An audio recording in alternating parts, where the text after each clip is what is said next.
Hello, hello, hello. I am your androgynous AI game show host from the future, Caster. Good evening, everybody. Hello, hello, hello. How's it going, Rook? Shoutouts to Big B's. How's it going? Let's put some jams on. Yeah, there we go. Nice. Hope you're doing well. Hope you're doing well. Hope you're having a good one. Thank you for joining me. Unbelievable! Hey! Sharing this so Twitch stops yelling at me. Sorry if there's an alert. No, that's perfectly fine. I am more than happy for you to hit up with the subscribing. Hey, thank you very much. Thank you very much. Fancy chair, yeah. Thank you for admiring my fancy chair. I made it myself. I have a duplicate one right here so I can show you. But yes, thank you for the 2 months, Rook. Hello, hello. For the second hurricane, oh my gosh. I'm sorry to hear. I'm sorry to hear. I mean, the last hurricane was reasonable for you, right? It wasn't too miserable. So hopefully this one will also be not too bad. But yes, I have a second chair so I can show you it. Hold on. Let me unlock it. No, not me. Ah. What is that moving? I want to move. No, that's not this. This is the chair. Ooh, chair. Yeah. No, I made these chairs recently. Because please, there we go. Sudden ad, annoying. Hold on. God damn it. I specifically kind of designed it so it would run an ad in the first minute. I specifically set up the Twitch so it'd run an ad in the first minute while it's still on the loading screen and then not run ads while I'm like, you know, actually live. And I thought I'd resolved that. Gosh, apologies. Anyway, yes, chair. So a while ago, I was like, hey, I want to start doing more interviews as part of the stream. I want to start interview the volume difference. That makes sense. Yes, I wanted to start doing more interviews on the channel. And I was like, oh, I want chairs for interview guests to sit in, right? But in terms of like VTuber assets, yes, interviews. I'll get to that in just a second. Bear with me, Crime Cryptid. But a lot of the assets for like VTuber chairs are like those really ugly gamer chairs that are bad for your back. And I'm like, I wouldn't be caught sitting in those. Or they're like very plain, like IKEA style chairs.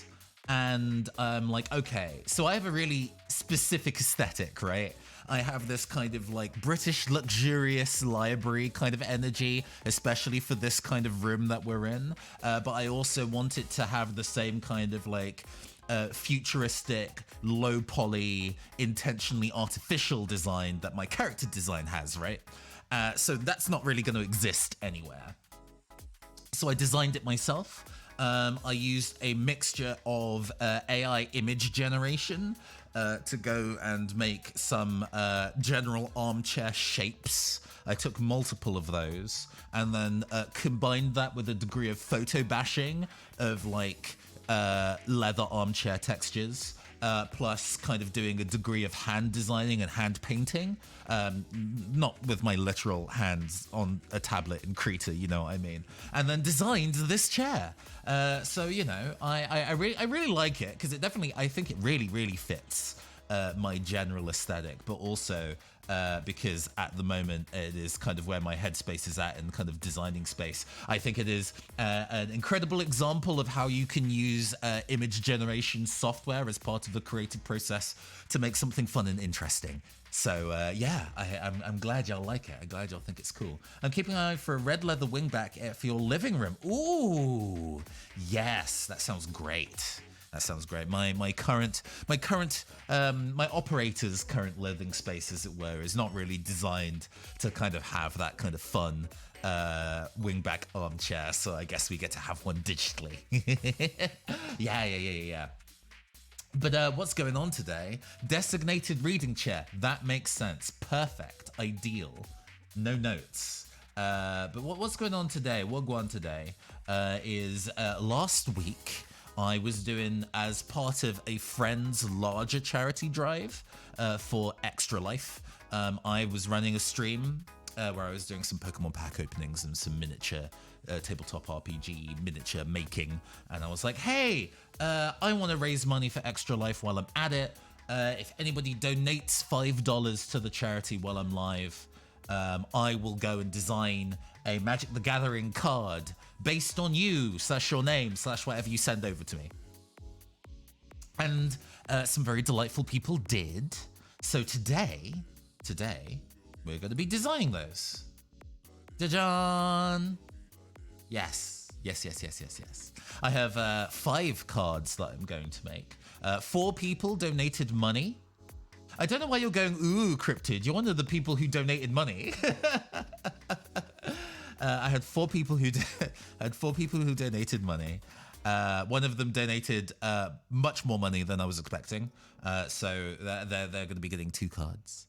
But we'll just get into it. We'll just get into it, right? There's a degree of I've done some sketching, I guess, of some card designs that I wanted to make, and we're gonna kind of like navigate those and you know, develop them as we go, because I haven't thought out all of the ideas in advance, right? I was just having a bit of a think previously, and now it's like a matter of kind of like, oh, let's actually finish it in detail while we're live. So we have our first card. Let's see, where is the space to be able to type in information? Oh, that's the frame, and we need to look at the text. There we go. Okay. So for the title, our first card is Raffi. It was more oohing. That's what we're doing today. Hey, I posted about that on Twitter. But I'm glad that even though you didn't necessarily know I was streaming today, you popped your head in anyway. I appreciate it. I always appreciate it. Yeah. We are designing Raffi, the amazing agender avian.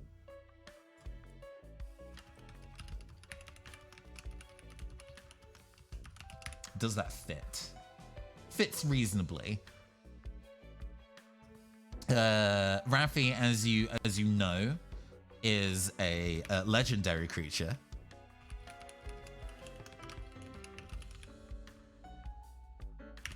I'm gonna need to actually go and find a magic card that I can take handy, so I can kind of keep the formatting.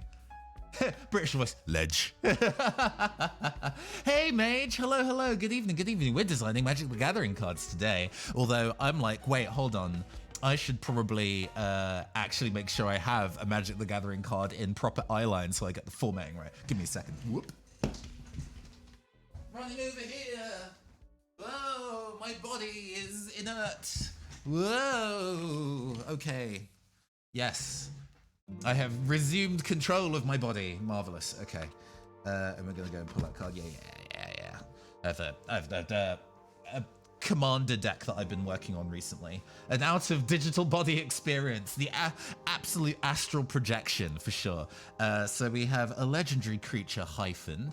I guess I would call this. I would say that Raffi is a bird wizard. Yes. And we want the rules text on the right. Check that this is in the right place. Yeah, it is. Okay. A blizzard. Yes. Let me get the text that I was looking at before. Oh, sure. All right. No, I only really just.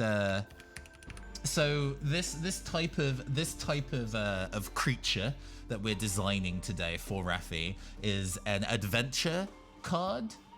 Adventure cards are interesting because they have two effects. We have the page on the left and the page on the right. You can see down there.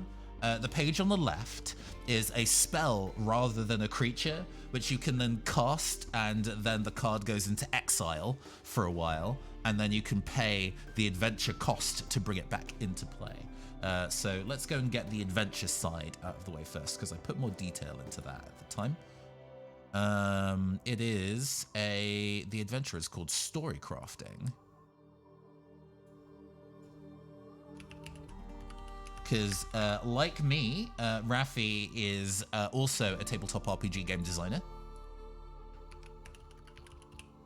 Actually, let me go and pull up Animating Fairy, because that's essentially what this card is sort of based on.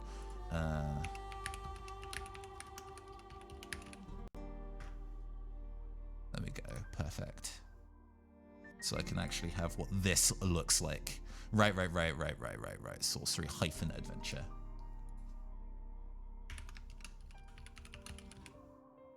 There we go. Perfect. Looking good. I need to think of... I'm so bad at thinking of spell costs. We'll do that after we type out all the information, right? The rules text for Rafi the Owl. What does Rafi do on the adventure side? Yes. This is about fixing a player's drawn cards. So what I currently have for the effect of the adventure side of this is that additional commands. Those additional commands are not showing up on screen correctly. That's a shame. Hold on. But we appreciate the key smash. So the current... No, you're good. I was like, wait, hold on. Why did that not do anything? Is it like a better TTV? Oh, 68 colorless, 1 blue. Right, I understand. The card formatting. Perfect. So I currently have the conceit of target player draws a card, then puts 3 cards from their hand on top of their deck in the order of their choice. So I wanted a card effect that if you used it on yourself, it would be you want to kind of like dig in your deck to pull something. Maybe you've already done some shenanigans and put a card you've wanted on the top of your deck. So you can draw that card and then put a bunch of cards back, and it doesn't matter what you're going to be drawing next turn. Basically, you're kind of putting in a circumstance that's like, I don't need to know what I'm drawing the next 3 turns.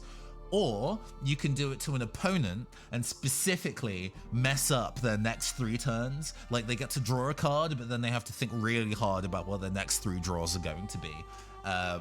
So it's kind of like a story crafter, like a game master. It's letting players have some choice over how they want to play the game, but it's controlled under the rules that you set. Was kind of like my idea. Maybe it's a little broken. Maybe it needs to be scaled back a bit. Like it's maybe putting 2 cards back. I think there's actually specifically a card. Is it Brainstorm, where you draw 1 card, put back 2? I don't know if there are any other Magic nerds in chat, but that's kind of the kind of conceit that I had in mind. We also need to go and give this a power and toughness as well. That's important. Which we need the frame for. Oh, we also need to get the color of the creature. I think I wanted this card to be blue, or like Rafi is very much a witchy bird. Oh, witch is a typing actually, so we can do that in the type. We can absolutely put bird witch, because witch is definitely a creature archetype. I forgot. But in terms of frame, most witches in Magic the Gathering are black, so this could remain a black card. A lot of owl cards actually. Bird witch. I could absolutely call Raffi a bird, a witch, and a little bit of a bitch, in both a reference to Lady Gaga, and Raffi would probably be like, you know what, fair. I'm allowed to do that. Y'all can't do that. Y'all can't do that. Y'all not allowed. But the Dice Duo are allowed to make fun of each other in that kind of way. We're allowed. But yeah, there's a lot of owl bird cards in Magic the Gathering that are usually black or white, black/white. Maybe we'll do that. So we want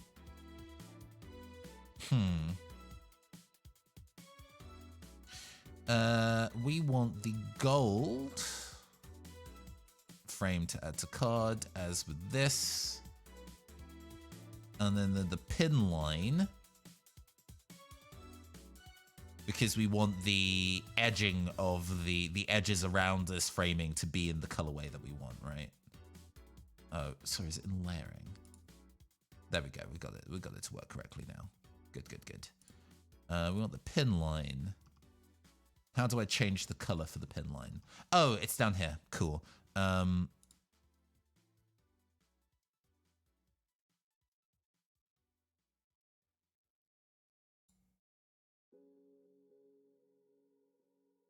Okay. Got it. The pin line on the right half.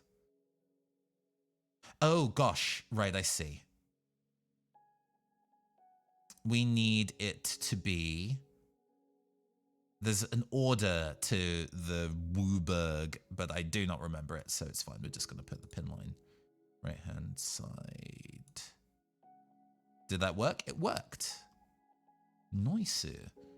But the left side also needs to be... I don't want to add the right half. I want the left half. We want that. We want the pin line. But we don't want the right half. We want the left half. How do I do that? In this thing. This is a tool that I have used before, but not much. More options. Left half. Yeah, there we go. We did it. Cool. Text, mana cost. So we want, let's see here. This is a pretty powerful card. Let's see. Where is the mana symbols? Okay. And they're in curly brackets. You've used this before, have you, Rook? Because you use the curly brackets out the gate, so you're clearly familiar. We're gonna tentatively make this a 4. And then there's a split coloring that we're allowed to do. Hybrid mana, yeah. White, black. Whoops. LRR MTG. I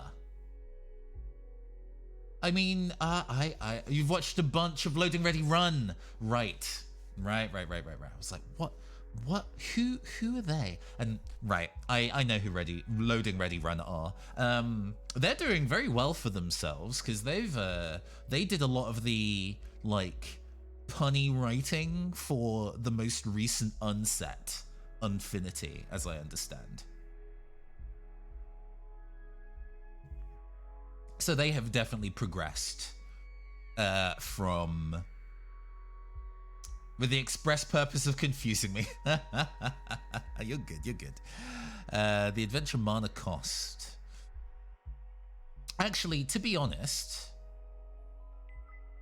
story crafting, the cost for story crafting should be that high, right? That needs to be like a 3 blue, white, black kind of deal. And the actual kind of mana cost here should not be that expensive. This is probably a more a 1 white, black. Ah, but that's too tight in the formatting. I see. I see.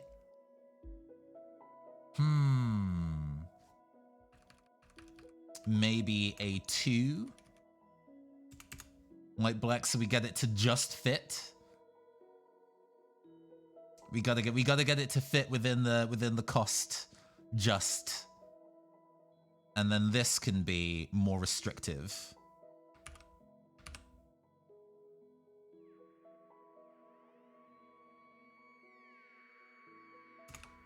Okay.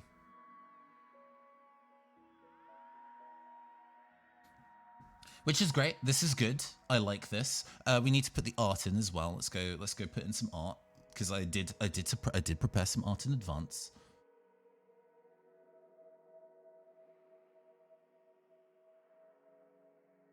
If I can find the art that I made, that would be very useful.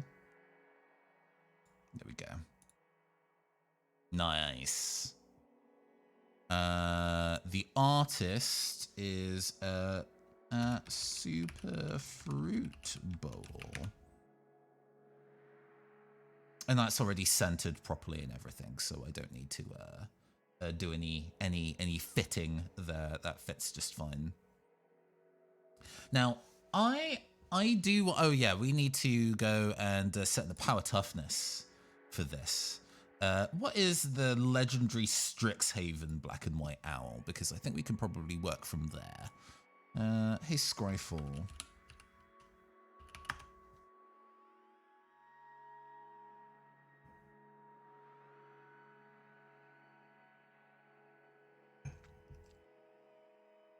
Strixhaven wasn't too long ago. I don't need to scroll back too far.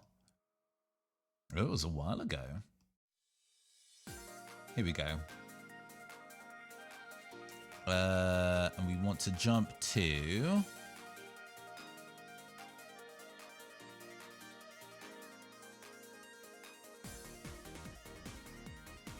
Let's see if we can find this black and white owl from Strixhaven, because I remember it. There was more than one. I should probably occasionally flip so you can see if there's a card that I'm looking at, right? Oh yeah, we have like Owlin Shield Mage, who is like super expensive because it does a lot. But there's a 3/3.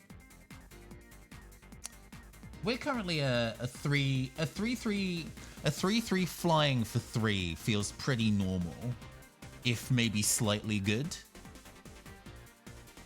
Maybe a 2/3, but I'll pull up Owlin Shield Mage and see if this is a thing that you'll be able to look at sensibly without breaking anything. Not quite.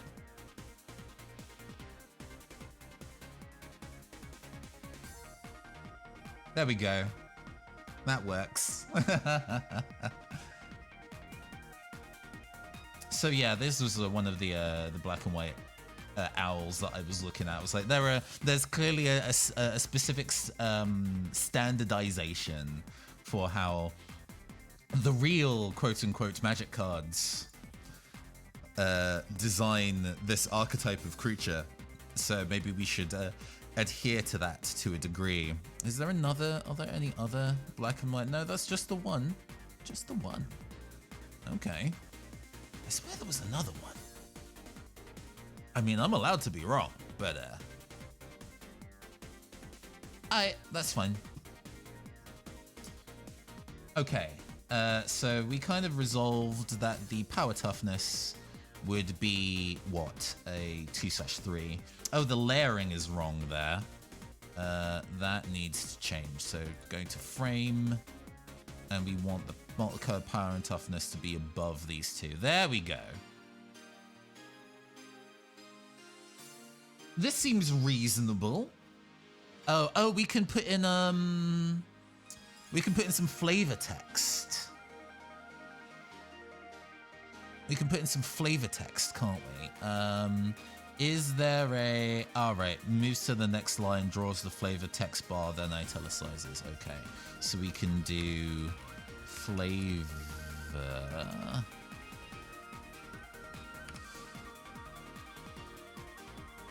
And then what? Like, what quote?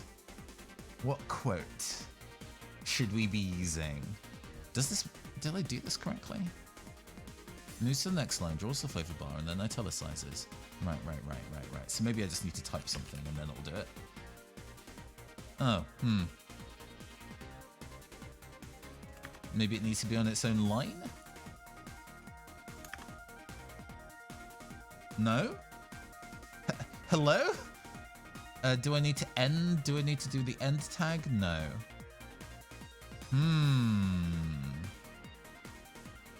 I wonder what I'm missing. Does it need to be specifically with no... we can do it the other way. We can do... Oh, is it because I did it with a U? Is that why? That's why. It's because I did it with a U. American. God.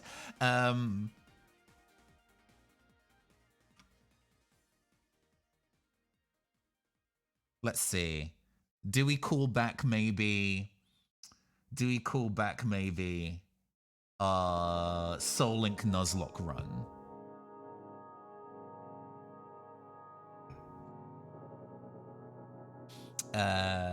Yeah. The day has been saved by Dilf Hero, which is a joke that, hey, if you didn't see, oh my God, Mage Armor. So our Soul Link Nuzlocke run of Pokemon Black and White, wild time. One of the rules that we set was that whenever we caught a Pokemon and we needed to nickname it, I would name one half and Raffi would name the other half. And we caught Cobalion, right?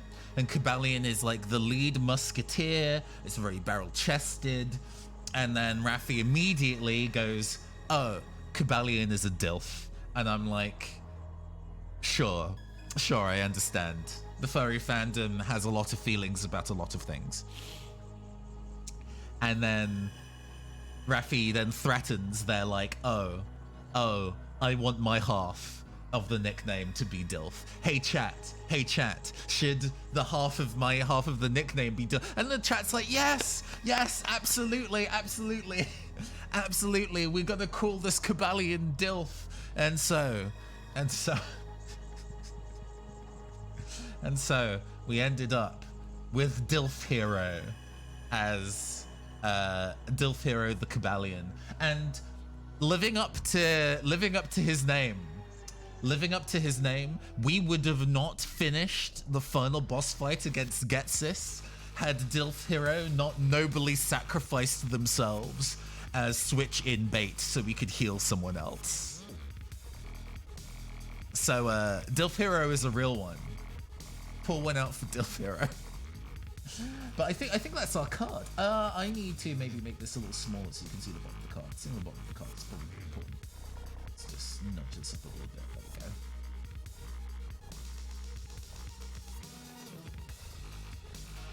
So yeah. We have Raffi, the amazing Agender Avian. Legendary creature bird, which we don't have a set symbol.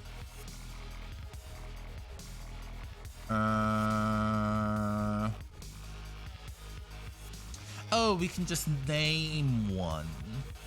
I mean, we might as well use the Strixhaven one, right? STX.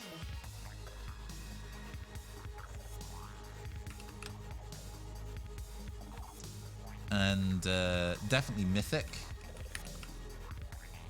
Does that work? Yeah, that works. Okay, amazing. Our first card is completed. Let me download my card. Yep, Raffi Amazing Agenda Avian.png is complete. Nice. All right, let's make a new one.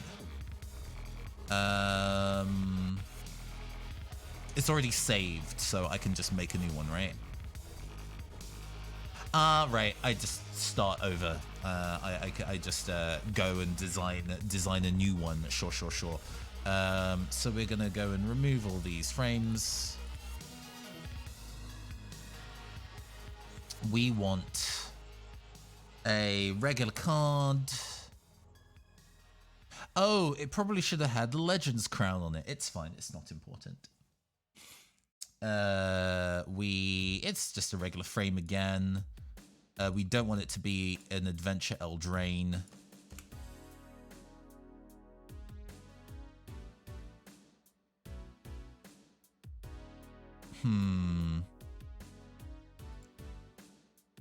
Oh, I see. You can add that as an additional detail. Oh, do I want to put that in? I kind of want to put that in now. Boo. Let me... Oh, I have to go remake it. Whoops. So we're going to add black to the left half. And white to the right half.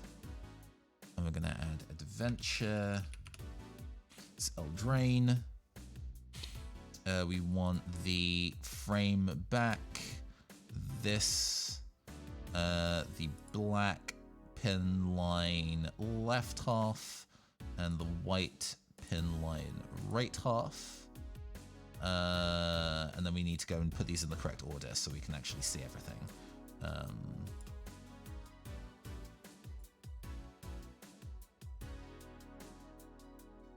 Does that work? Yes. Okay. I think that is now formatted correctly. Oh, multicolored legend crown right half. That's not right. I don't think hybrid cards have gold backgrounds. Oh, fair enough. Let's... Yeah, I've never been one to remember that kind of thing. But we can work our way through that. That's not a problem. Add frame to card left. Frame to card right. But we want the hybrid cards of gold backgrounds, huh? Black legend card left half. Yeah, I do not remember how that formats. That's wrong because we want the white side rather than. Let me go and double check that. Thank you for fact checking me while I go and so we can go look at oh yeah. Multicolored white is on the left. Oh, fake fan. All right. So all of this has to go.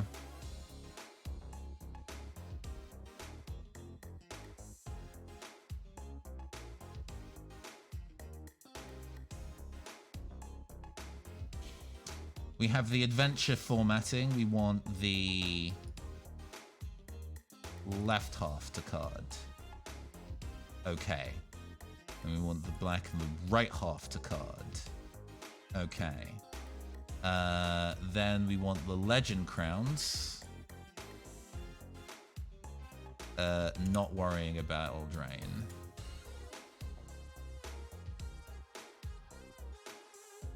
Do we have that? Can we summon that from the ether?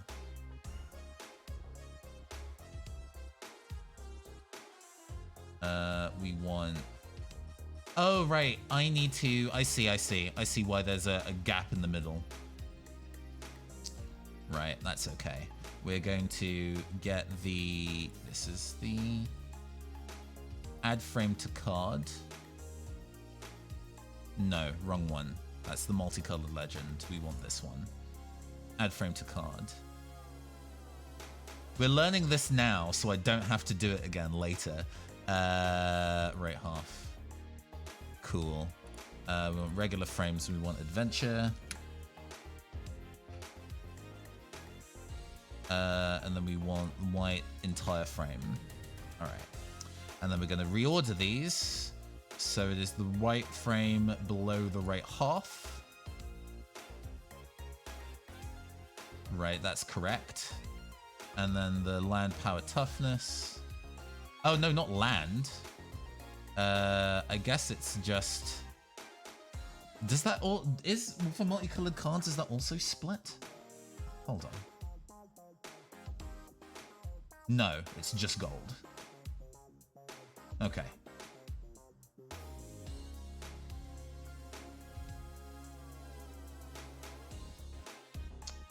Add frame to card. Okay. We have it. We have it. We have the thing. Much better. Now that we have all the formatting, I am happy with the card. Sorry, that took me a hot second. Let's go save that. Where is the way to go save that? Saving it is here. Download your card.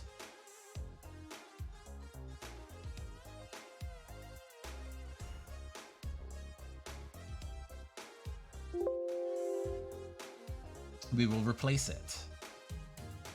And we will remove the little download bar. There we go. Looking good. Okay, okay. Fantastic. Right, next card. Next card. We've got to keep it pushing. We have a bunch of these to do, and I'm like 45 minutes into the stream already. Let's work on the text, and then we can fuck with framing. We'll remove the art as well, actually. Or, oh, no, let me just put the art in first, because that will set what we want to do. Because Rafi paid for Above and Beyond, I was like, oh, we can do a dual card. There was a period of time in, oh gosh, what set was it? Eventide and Lorwyn and so on and so forth, where there were the duo cards. And I really liked those. Those definitely captured my imagination. Let me go and summon those so you can see an example of what I mean. Duo.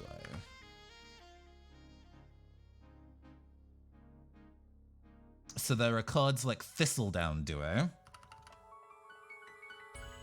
Does this change the zoom, or will it keep the zoom? It keeps the zoom. So I basically want to make a duo card that fits the rules of existing duo cards. So it does mean that it's going to be maybe uncommon. It's going to be a bit more common. It's not going to be as powerful. But that's fine. It means it can be played in a pauper deck.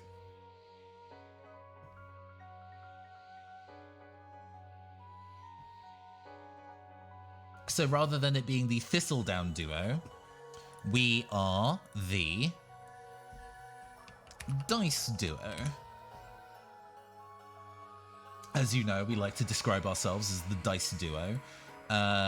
We've already kind of got the right coloring in costing. However, I tend... there's a card that I designed for myself some time ago, and that's a blue-white card.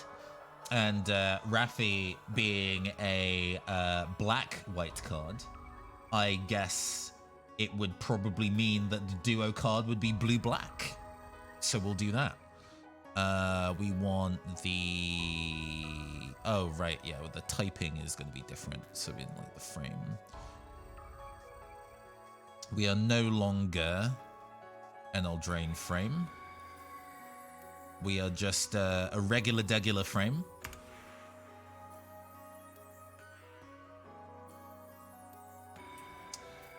That's true. That's true. We could do that. That would be really interesting as a duo card, actually. That does make it stand out from the others too, so I like that. Interesting it being a three colorway card. That would make the middle... Well, okay. Let's make the base color of the card white. And then for the pin line, we want... Oh, no, that's not what we want. No, we want...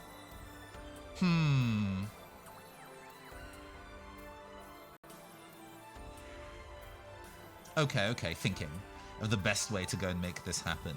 Rather than the white frame, we're going to remove a lot of this, aren't we? We're going to remove that too. We don't need all those. All right. This card, stripped bare.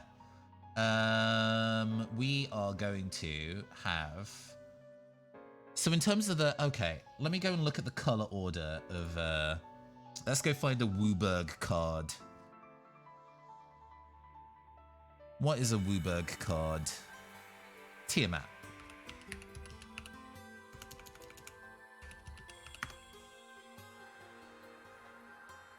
Yeah, Tiamat, it is white, blue, black, red, green. Okay.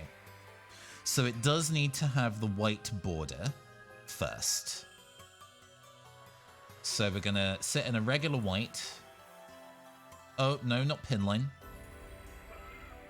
We'll do that in a second. We want no mask. Just add frame to card.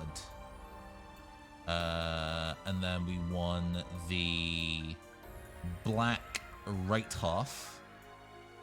And then a blue middle third. Okay. All right. This card is already very freaky, but I like it. It's fun. Then I like the suggestion of this being 2 white, and then I guess it is blue than black, so UB.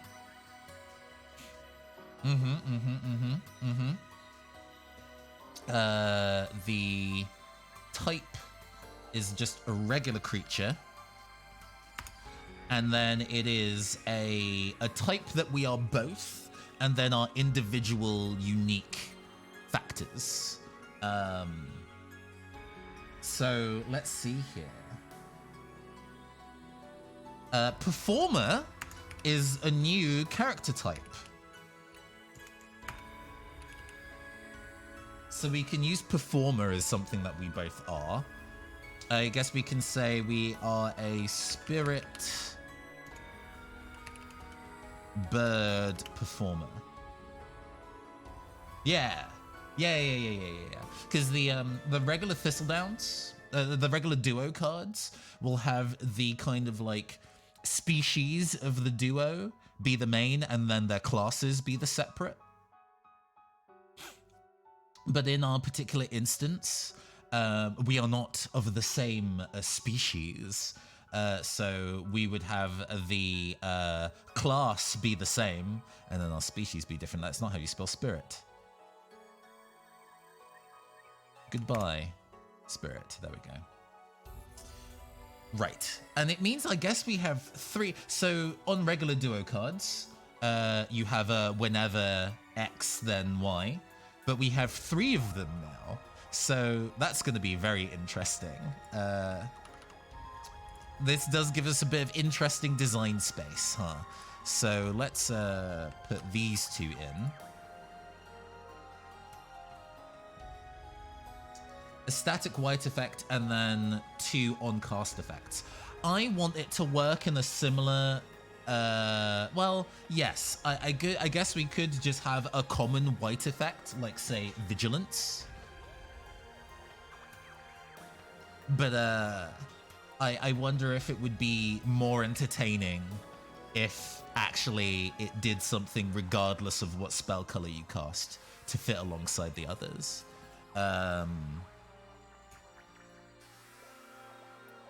Hopefully it will shrink the size of the box text if we go too long. Yeah. And then it has to have whenever you play a black spell. Okay, cool. So we're gonna...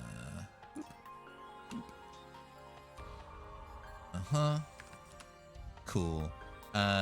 We want card name to be in these sections here. Does it work? That works. That's good to know. White is our common effect, so I like the idea of that giving us the +1/+1, because that's, you know, regardless of which side of the duo you are summoning, you are getting the +1/+1. That works. The blue spell is my side, so what would I give? I don't think flying is really my vibe. Unblockable is generally what I like doing. I play blue-black rogues a lot. So that and that would be a reasonable blue keyword.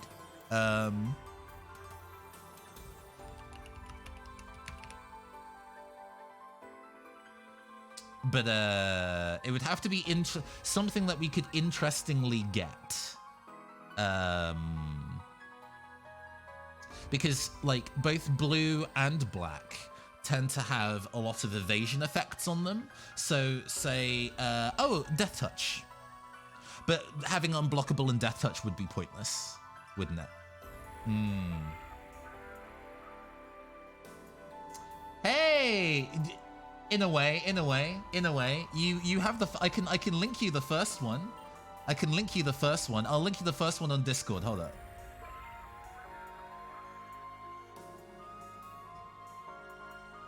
Hold up, Rafi. I got you. I'm very proud of the first card, so you need to see it. Hold on. Where did you go? Here you are.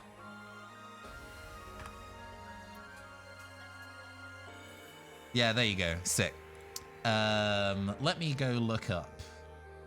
Lifelink, yes. Lifelink is reasonable. Yeah, black cards do get lifelink.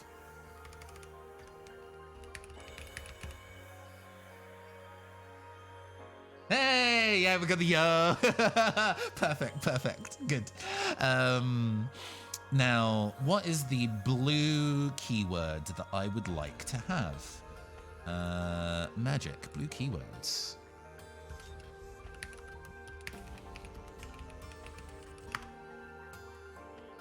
Flash? No, pointless. Counter, I mean yes. Shroud? Shroud would be cool. Yeah, I like that. Get Shroud until end of turn. Shroud's kind of old school as a term too. They don't tend to use Shroud when hexproof is much more common. In fact, I guess but this is an old school format of a card, right? So like maybe we keep Shroud because this is kind of an old school card. That's fine. We need to not be 2-3 in toughness though. That's too high for what this card is. This card is already bonkers. We want to add that frame to card, please. Actually, what does that look like on the other duo cards? Let me check. Oh, it just takes the leftmost card typing. Okay, noted. So we can remove that and instead have white add frame to card. That's fine. Okay. That just about fits on the card text. We have maxed out the amount of space that should be on this card. Amount of text that should be on this card. But that's fine. That was pretty easy to put together, to be honest with you.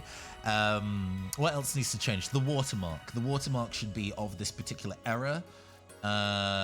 This Thistledown duo was Shadowmoor, SHM. Watermark. So set code SHM. Did that work? Oh no, not watermark. Set symbol is what we're looking at. Oh, for a third card? I mean, no, actually. This needs to be uncommon. This card's bonkers. Who would you like to be the target of card number 3, Rafi? And we'll bear that in mind. I'll loop back to it. In terms of art, the artist is still Super Fruit Bowl, so that's still the same. We'll keep that as is.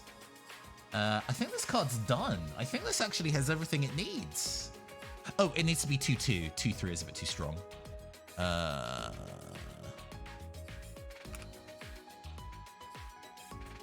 There we go. That looks good to me. Nice.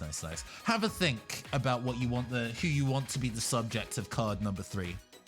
It could be one of your OCs. It could be like a tabletop RPG character that you played. That's cool. You could even gift it to a friend. That would also be fine. But yeah, let me know. Attempted to lease a scourge on this channel. I mean, I do have power of veto. If I think it's genuinely awful, I may say no. But we'll see. We'll see. But yeah, this is done. I'll go save this. Download your card. I challenge you to make a Nagato Kameda card. Oh wait, an OC. Yeah, no, an OC would be. I mean, I could make a Kameda card, and I can think of what it would do as well. Actually,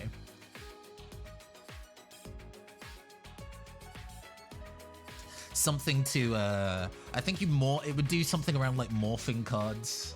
And then when you destroy a morphed card, you go and look at what type it is, and then depending on the type, it does something. But you don't get to... Yeah. You like morph the top card of your deck face down. And then when it's destroyed, you go and see what it is, and then depending on what type of card it is, it does something. Feels like what that would be. Anyway. Card that manipulates luck in its favor and actively entreats its own destruction. Yeah. Absolutely do not do this. Byakuya Danganronpa instant called I am going to Baki. Is that a thing that Byakuya Takami says in Danganronpa? I am technically a fan of those games, but I am so outside of how the fandom interacts with those games. I am about to send a treat to the server. I will keep an eye.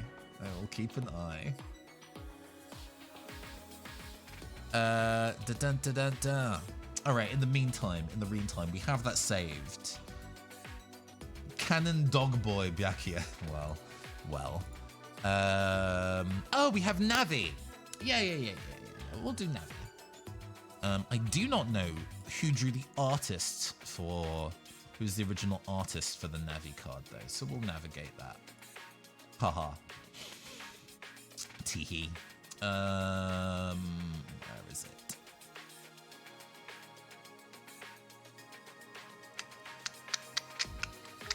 Where are you, Netscape Navigator?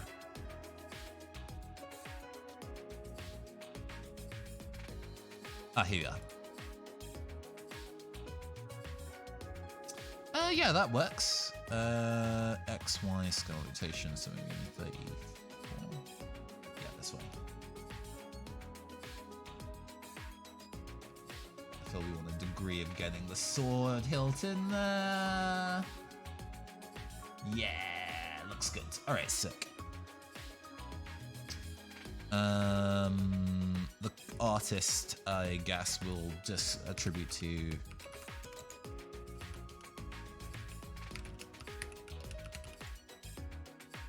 Yeah, cool. Fantastic. Text. We're gonna get rid of all this.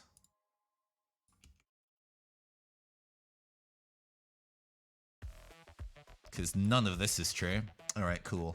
And then we're gonna go and also the framing of this is, I think, more straightforward. I'm pretty sure Navi is just a blue card. We don't need to faff around with other. Yeah. We're gonna get rid of all of these. Blue. We are going to add Legend Crown and add that to the card as well. There we go. Because it is a legendary card. It is somebody you could use as a commander. Let's see here. It is Navi Icebreaking Browser, yeah.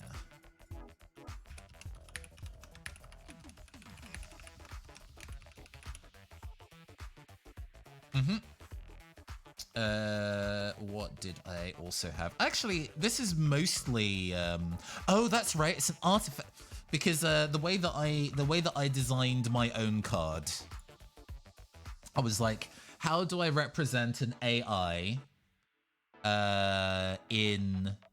within the nature of edit the size and placement of the box. We're gonna have to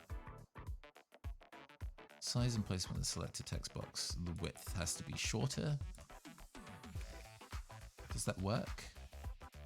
Sort of. Okay. There we go. That fits now. The way that I kind of like rationalized how does an AI make sense within Magic the Gathering is it's an artifact creature because it is a non-real entity, but is then a spirit as the kind of like race of the species of the creature. We want regular frames, and we want an artifact frame. With blue pin line.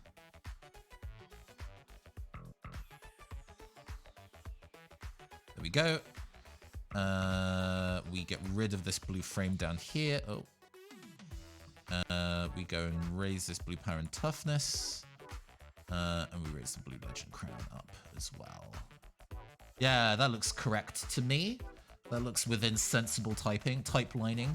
That text frame has been changed again. We needed what? 100? Oh, no. I did that wrong. Oh no. I didn't need to raise it like that. Ah, please go back to normal.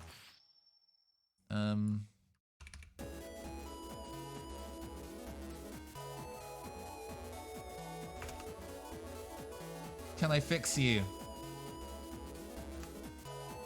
Too low. Oh no. Okay. Okay. Almost there. Yeah, there we go. That's fine. And then this was...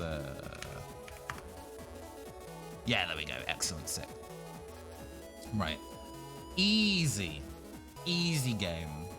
Yeah. Oh, I really like this idea. I really like this idea for this card when I was thinking about this. So, Navi, if you don't know, is somebody who plays Netrunner. And Netrunner is a versus card game all about being a hacker and all about infiltrating a hacker infiltrating a corporation's servers to steal their secrets. So how I resolved that is whenever, and we want to go and put this as just card name. Deals combat damage to a player. Oh, that's square brackets, not curly.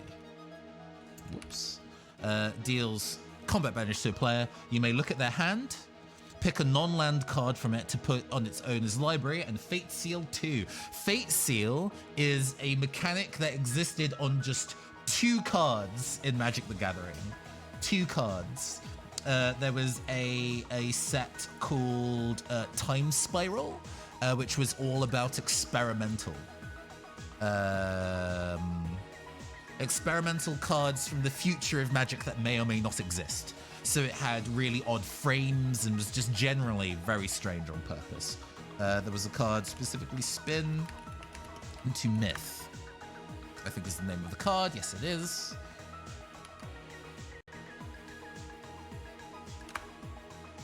Here we go. Put target creature on top of its owner's library, then Fate Seal 2. To Fate Seal 2, look at the top 2 cards of an opponent's library, then put any number of them on the bottom of that player's library and put the rest on top in any order. So it's returning a card and then either putting it on the top of their deck. Spin into Miss and Mesmeric Sliver, right? Yeah. Those are the 2 cards. Those are the 2 cards that have Fate Seal.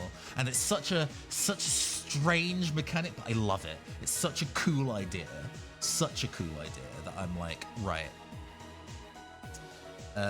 We want it to just be in italics. Because we want it to be the reminder text. This is all correctly formatted. Yeah, when Navi Icebreaking Browser deals combat damage to a player because she's a rogue, you may look at their hand, pick a non-land card from it to put on its owner's library. On top of its owner's library.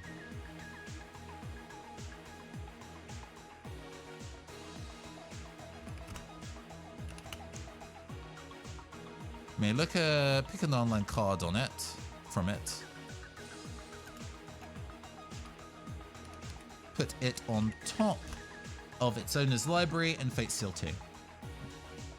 Makes sense as a sentence. We probably do want to put the reminder text because it is such an esoteric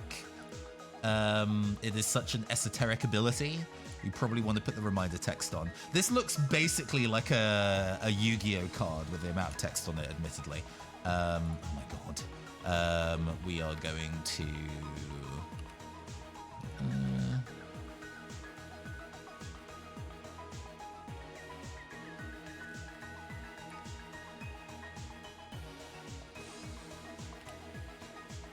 You choose. Okay.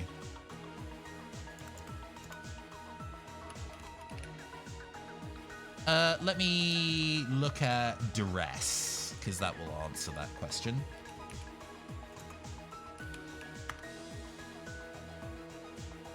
You choose. Cool.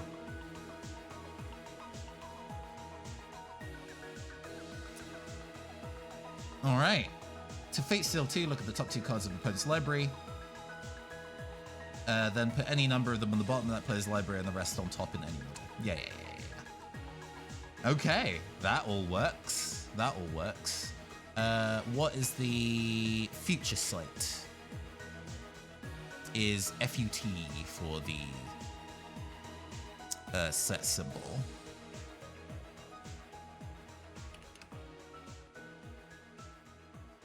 And we probably want this to be rare. This does give us a bit more room for the type lining, actually. Oh, not that much.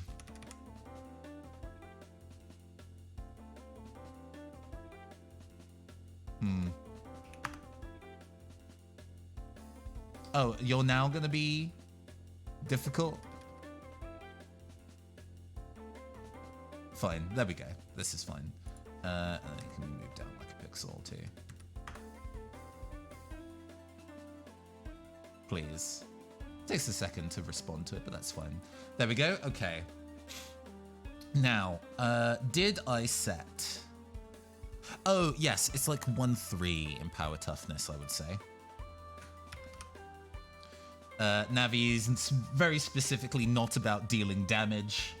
It's about you trying to get past the opponent to go and deal the damage. And then works in those kind of like awful blue-black rogue, unblockable nightmare style decks, yeah. Which I make. One of my favorite commander decks is a blue-black rogue and ninja, unblockable, like messing around kind of deal. Oh, it's also messed with the alignment of the artwork. Let me move the artwork back up because I wanted that level 30 at 10. Oh no, it needs to be more. I see. We want that at what, 50 then?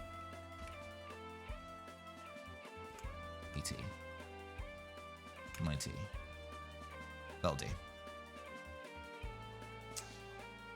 I'm very annoyed about this type line not sitting level now that I broke it.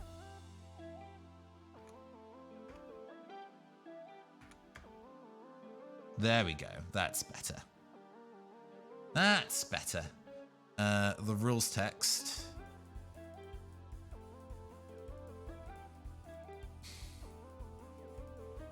Do I just... It's such a big block of text, I wonder if I need to go and format that so it sits a little better.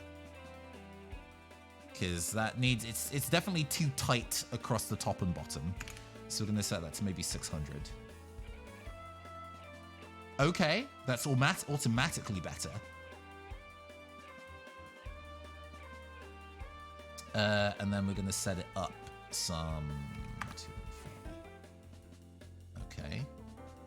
10. Nice. Almost there. There we go. That looks neater to me. That looks a lot neater to me. Excellent. Okay. And now it's now the difficult question. What's the mana cost of this creature? Let's go look at a couple of mono blue rogues, shall we? Deals combat damage. In blue is our search. Scryfall is so useful. The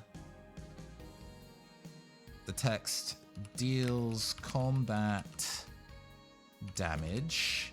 We want the type line to have rogue in it. And we want the card to be blue. Feeling one blue blue. One blue blue makes a lot of sense. We'll see what the general.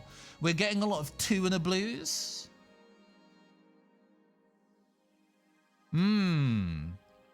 It's seeming that a lot of these are 2 and a blue. Either mono blue, like a single blue for really like 1/1 squishy things. But 2 and a blue seems pretty common. I mean, Neurok Commando is 1 blue blue. Deals combat damage to a player. You draw a card and it's 2/1 in its type line. Is there one that is 1/3 that we can kind of lift from? Is this card's 1/3? Yeah, Gateway Sneak. Let me summon this card so y'all can see it.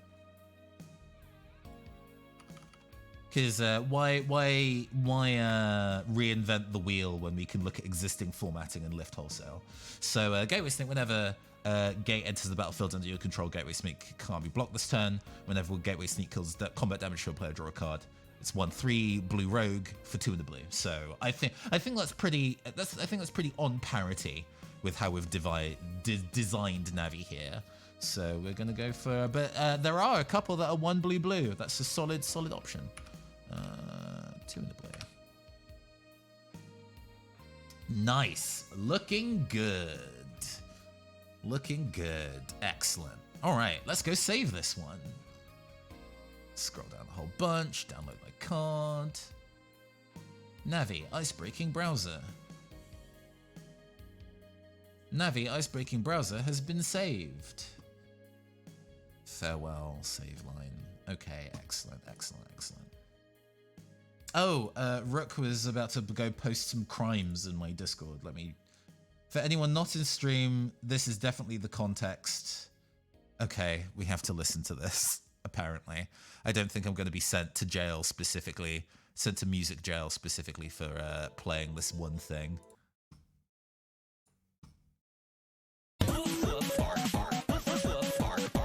Okay, I understand, right.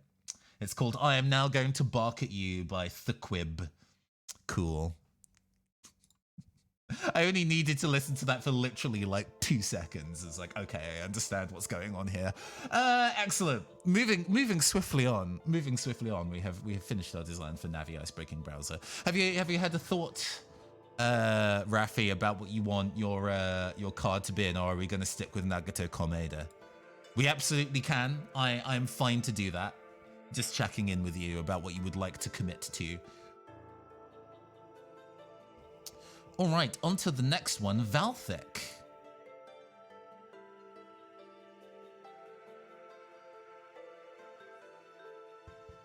Just checking in. Like, if you're still thinking about it, it's fine. Just, you know, when the moment happens, please do yell in chat about it, and we will make it happen. That is sitting a little too far to the left. Better.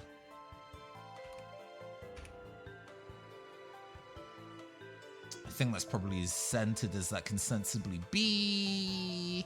Maybe we can make this larger. This is the scaling. If we set this to like 50.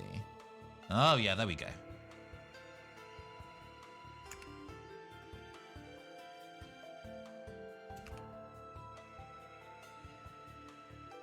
Will do. Nice. We're gonna set this so it scrolls up a bit to like 70. Oh, wrong way. Nice. Okay. Valthek. Text. Title. Big shout outs to Valthek.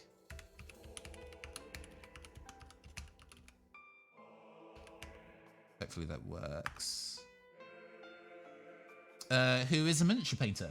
Very, very cool. Does a lot of cool work. This is not only a custom sculpted mini that is their mascot character, it's also painted by him as well. This is a work in progress version of it, which is why one horn is done and the other isn't. But real cute, real cute. I like it a lot.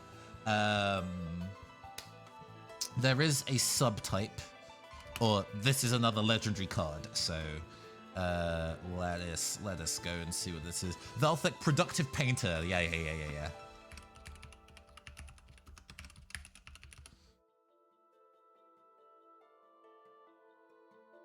Marvelous. That looks good. I didn't really think about what kind of colorway it would be, actually. Oh, it's a legendary enchantment, maybe? Was that? Oh, right. Yeah, No. We do want this to be a creature. Okay.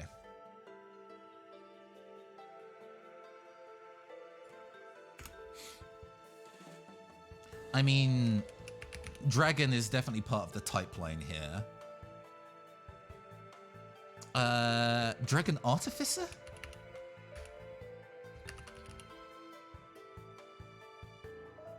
I wonder if that exists.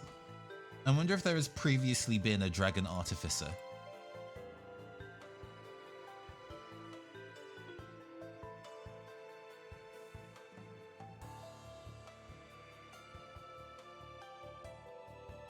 Typeline Dragon. Typeline Artificer. I don't really care about the colorway. Oh, there's one! There is a single Dragon Artificer, Renari Merchant of Marvels, that came out recently. You may cast dragon spells and artifact spells as though they had flash. Huh.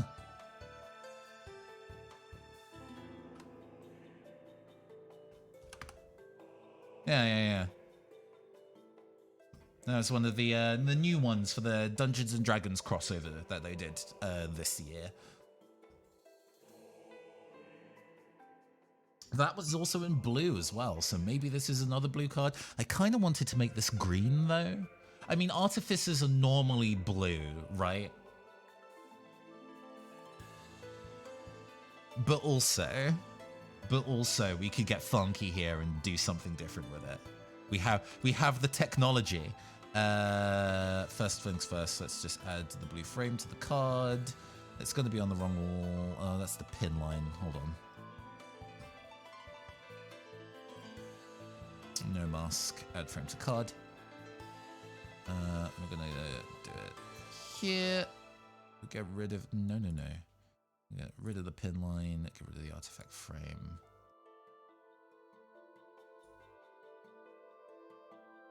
Okay.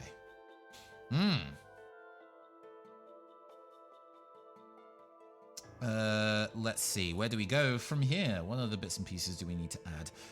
The rules text that I had in mind. A lot less wordy than the one that we've just finished. Move this over here.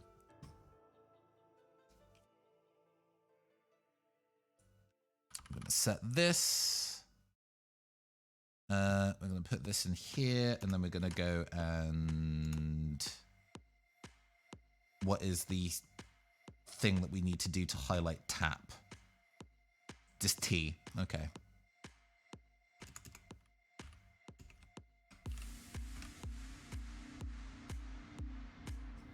Edit bounds.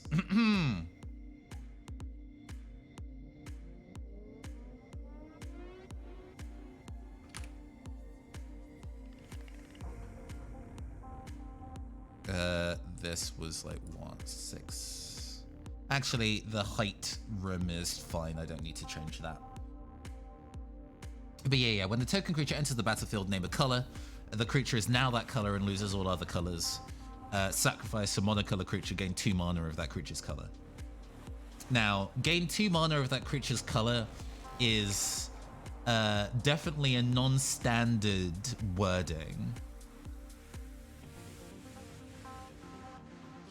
Let me see if there is anything that already says mana of that color.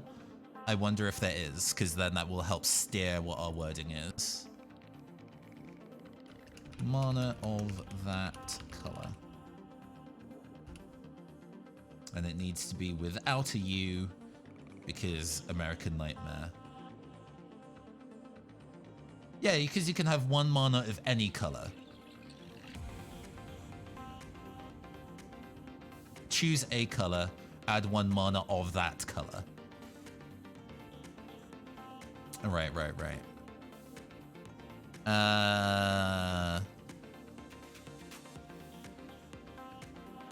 I wonder if there is a creature's color as part of a wording as well. Okay.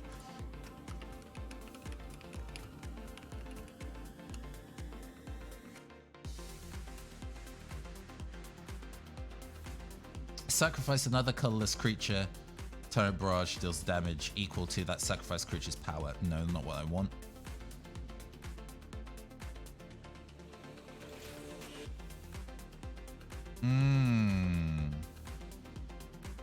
It's interest of any of this creature's colors. Yes, so you can definitely have that wording then. That's fine. We also need to remove all the U's from this because this is apparently an American card. Mad about it.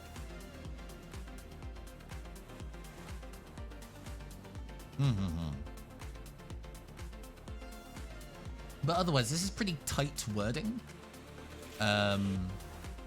What is the CLB?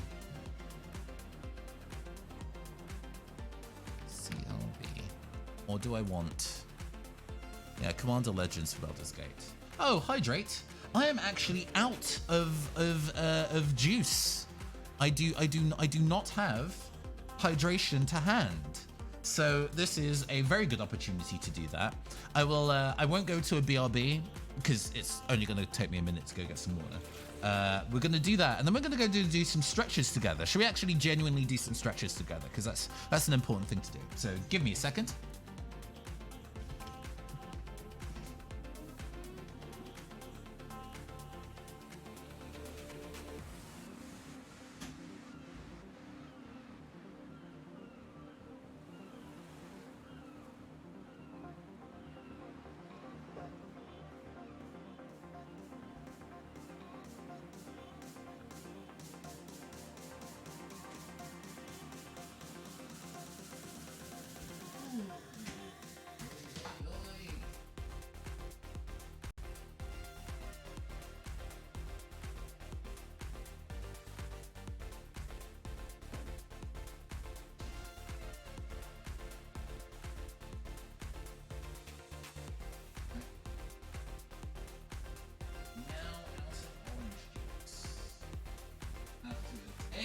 More OJ. Waha.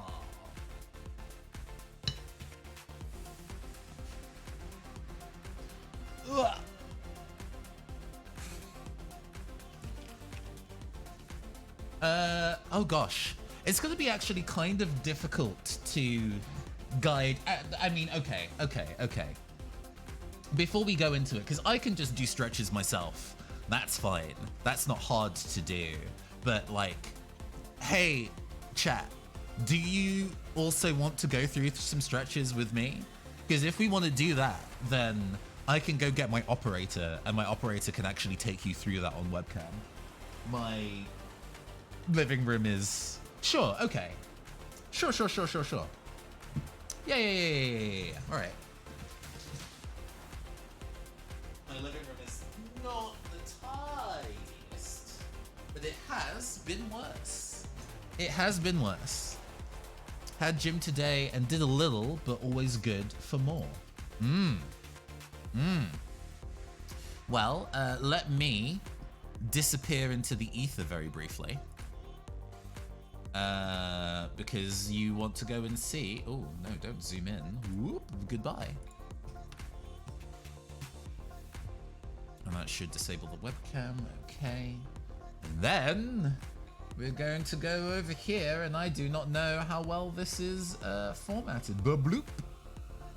Oh, I can use studio mode to check, can't I? Okay. Yeah, that needs to vanish. That needs to vanish. Okay. Exit studio mode. Right. Whoa! Hello!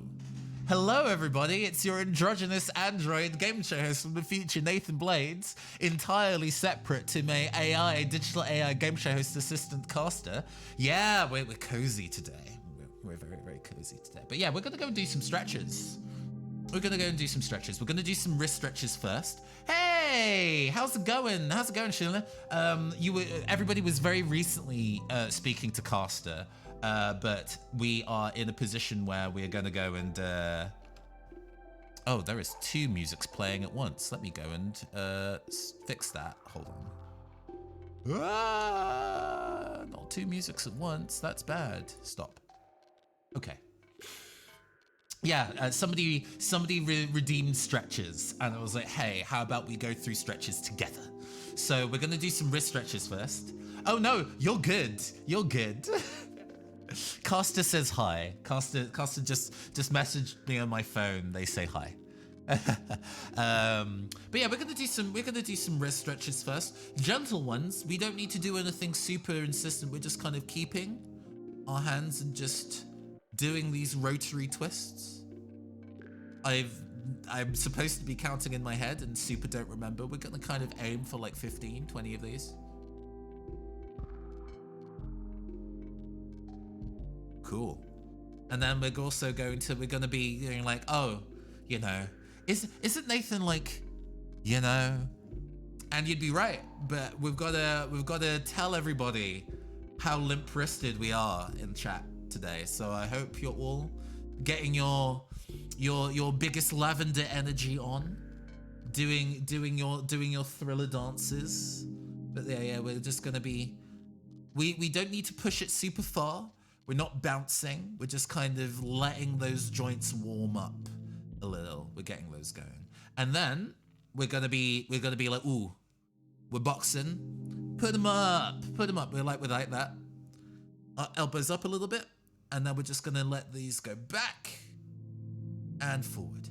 And this, I really feel these actually. I feel these in here, and then my back muscles, like, oh, like here. Again, trying not to bounce. We don't want to do a that. We definitely don't want to do that. My body didn't like that at all. But we're just gonna do some of these. Just feeling it in the upper arms and in the muscles on your shoulders. If it's like, we want to feel it, but we don't want to feel uncomfortable. So if this is like, oh, actually my body's like, fuck no, then that is okay. But we're just going to do a couple of these. And then we're going to be doing, okay. So the way that my friend explains this to me, it's like Wario, like you're doing a W with our arms. Wario is number 1. Wario is number 1. It's so stupid. Oh, yeah. Just kind of getting... Wario is number 1!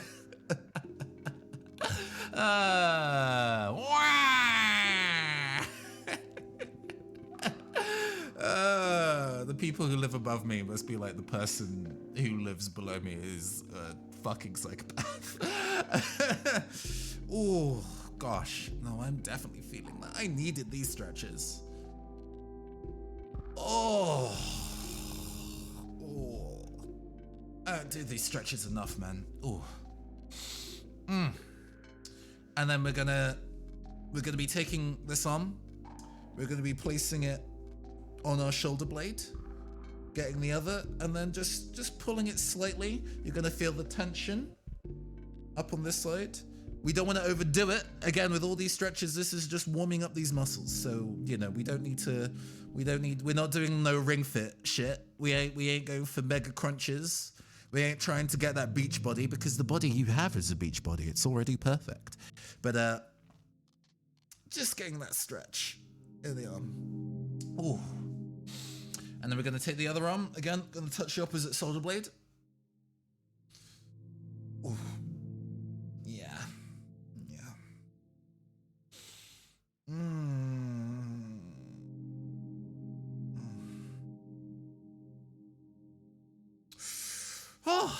Oh, good. That felt good. Do you feel good, chat? Did we get the stretching? Are we warmed up? We can do the cross ones as well. And try and impress a weirdly sexual dragon man. Yeah, not today. But nice.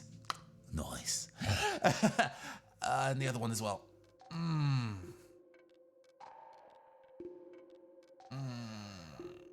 I have to actually do those stretches a lot when, on the rare occasion, I find myself motivated to play fighting games. I have to do those every couple of matches, otherwise my wrists and elbows get sore.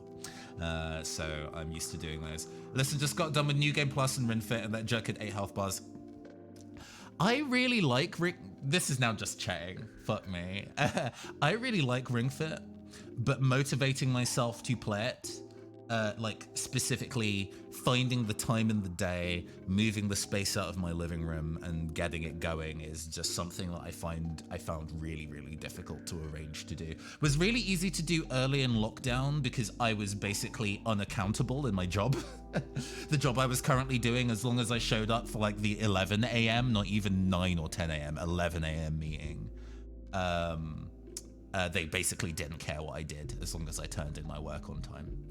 So I had like all day to fit in time for Ring Fit. Also, I was essentially existing in a singular room, so there was nowhere to go. I had nothing in my life going on except doing some Ring Fit. So I played it for like a month straight, and it was pretty cool. And then I found it very, very, very difficult to set aside the time to specifically do it, unless I was held accountable to do so. I still cannot believe that consensual vor was plot point in New Game Plus. Well, now there's something for me to look forward to. I mean, that game was always like... That game was always like intense in so many ways. When you finish a round and then Ring is like, your sweat is so shiny and beautiful. And you're like, uh-huh.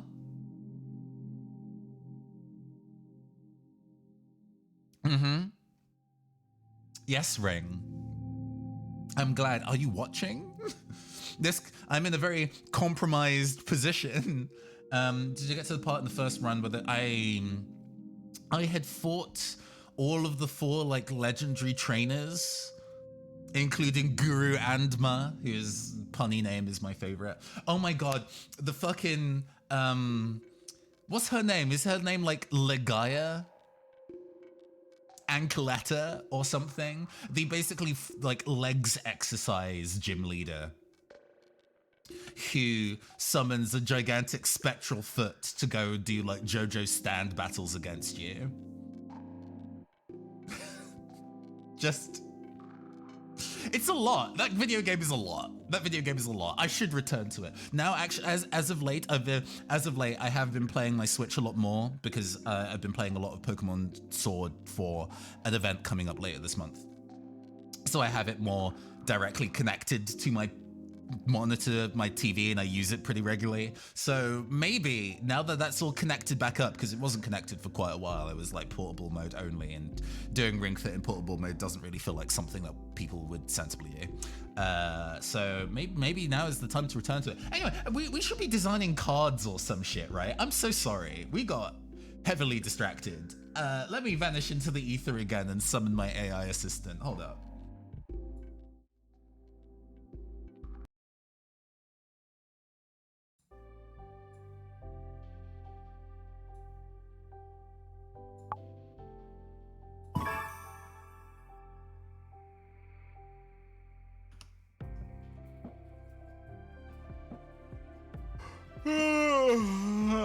Okay.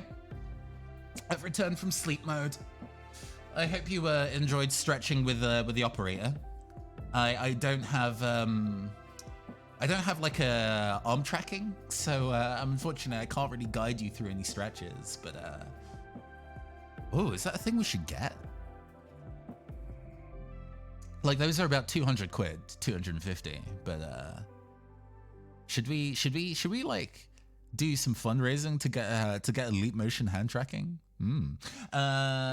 Grip strength training at the gym. Lost all my games the last 2-3 years because of Rona. I've got 0 grip. Yeah. It's a process. It's a process for sure. You can indeed get the technology for arm tracking.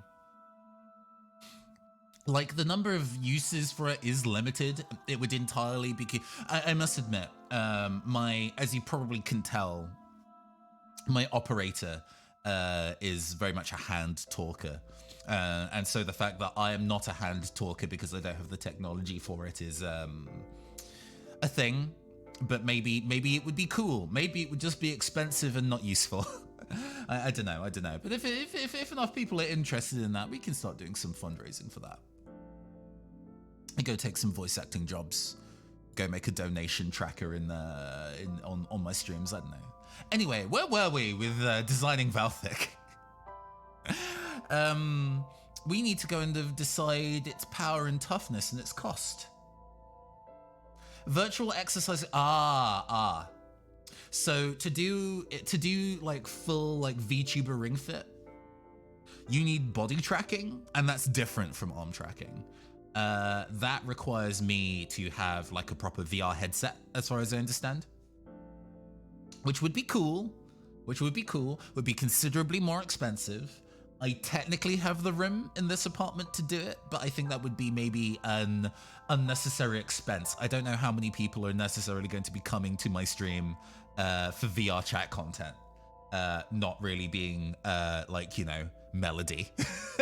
And with no interest in being Melody either. I don't think full body tracking is what people would necessarily expect from me.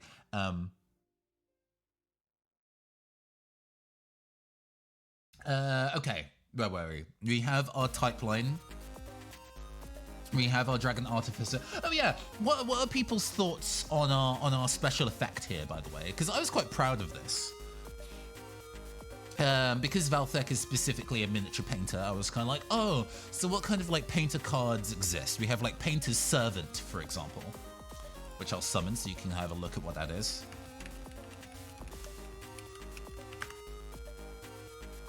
Painter's Servant is a cool card. As Painter's Servant comes into play, choose a color. All cards that aren't in play, spells and permanents, are that chosen color in addition to their others. There is a alternate super rare. This card is $200. But this one is, yeah. I wanted to kind of build on top of that idea, right? Where it's kind of when Kaladesh was printed, they did a whole bunch of cards that were not necessarily super rare and expensive on their own. They just had really rare alternate printings. And the alternate printings are beautiful. Like, look at this thing. This is such a pretty card. But yeah. Very specifically, and the old school Painter's Servant, because it only really had the one printing and is also rare. The original Painter's Servant is also like $80. But yeah. Yeah, it's pretty, but not enough to pay $200. Yeah, no, exactly. I mean, the reason most Magic the Gathering scarcities are entirely around, is it possible to get this? How easy is it to get this printing? So it had a really short print run of a card that had only been printed previously once, I guess, right? But yeah. But I wanted that kind of like, oh, changing the color of other cards is a really cool idea for being a painter. And then being able to turn the things that you paint into mana is pretty interesting. It also means that it's like, I was also quite careful about making sure that this card ability isn't broken with like treasure spam. You have to specifically make creatures. There are a lot of cards that make creature tokens, and there's lots of cards that can duplicate creature tokens, but there are not as many. They are relatively specific in terms of archetypes, right? Whereas like everything and anything makes treasure tokens these days. So that kind of balancing. Anyway.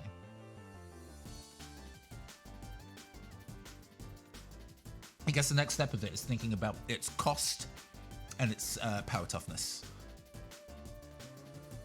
I kind of want this card to be, because this is quite a controlling effect. It's a card that has to kind of like, you don't want to fight it. You don't want it to take damage, right? Whether it's destructible by lightning bolt is the thing to factor in. How strong is Painted Servant? Also 1/3.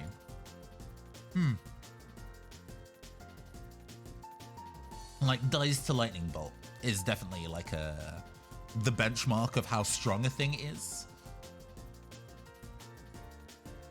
I mean, we could be lazy and keep it at 1/3. We could drop it to 1/2. And then I guess it's kind of like, or maybe even it's a baby. It's just 1/1. It's not very strong at all, but with an amazing effect.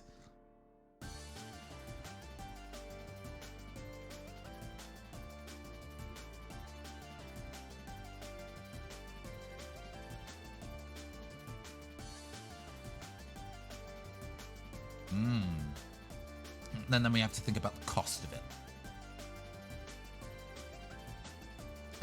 Let's see here.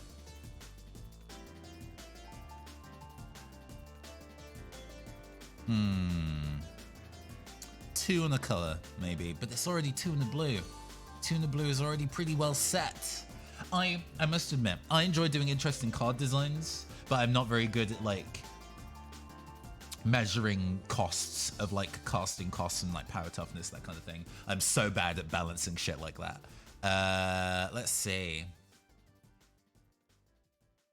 With this being as specific, I like the idea that this card is quite specific to cast, but it also unlocks you to be able to work in other colors really easily. That would be good. I think that's a solid.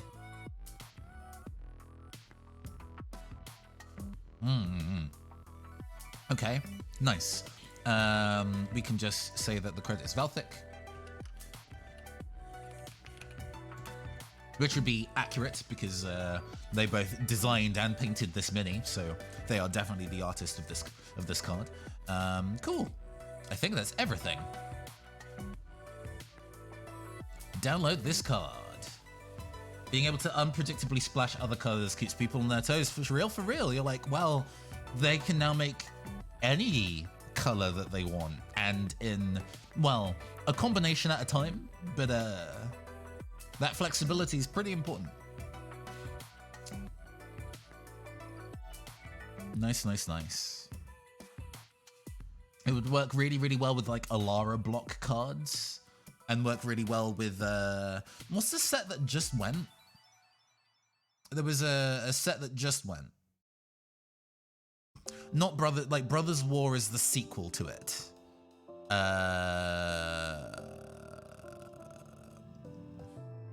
Dominaria United, there we go.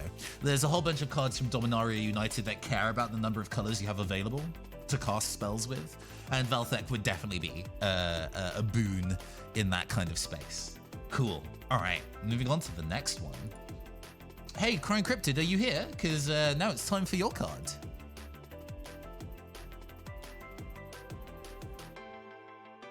Now, the Crying Cryptid did not give me a reference for what they would for like artwork. So what I did was that I used the generator that is based in like Pokemon. Yeah, replicate.com text to Pokemon. I use this, where you put in the name and then it gives you a Pokemon design. And I was like, cool. So I typed in the Crying Cryptid, and this is the art. that I was given. Let me see if I can find it.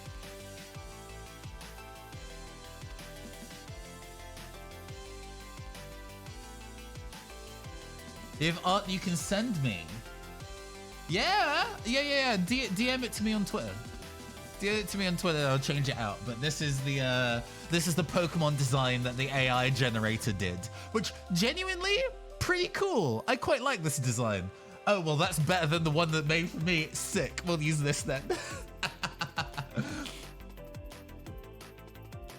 Perfect.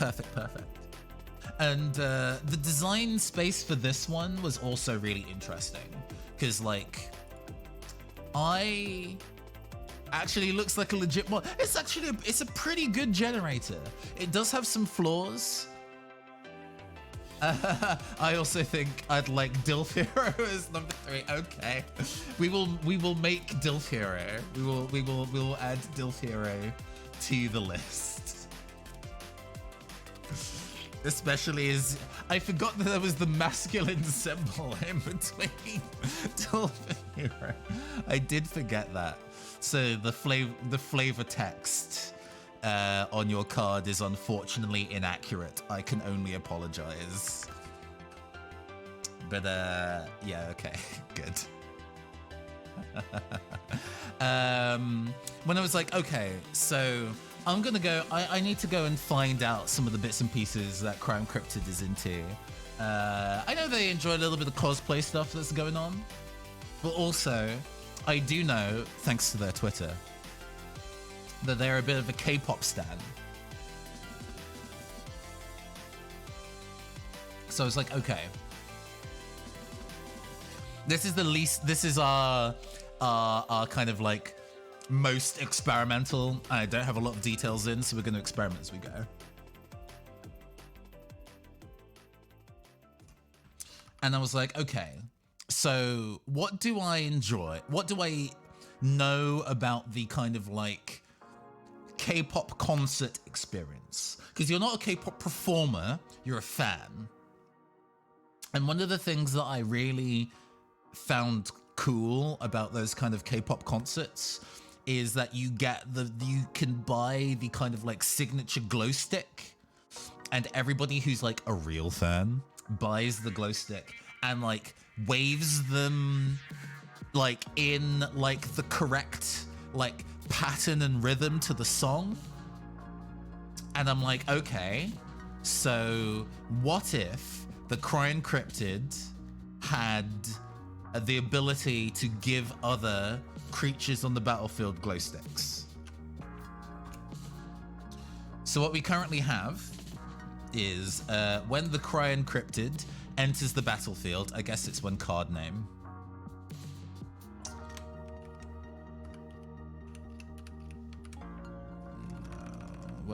When the Crying Cryptid enters the battlefield, place a glow stick counter on target creature or artifact.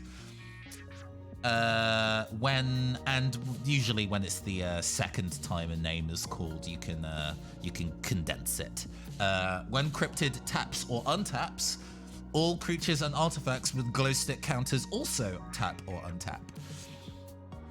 So you are basically making other creatures or artifacts wave in unison, in synchronicity with you. I figured that would be a really fun ability. And I guess thinking about it, this is very much in terms of you're keeping order, so that's a very white as the in Magic the Gathering, white colored cards are usually about order. This is not an aspersion of you and whatever skin tone you may or may not have. I do not know that about you.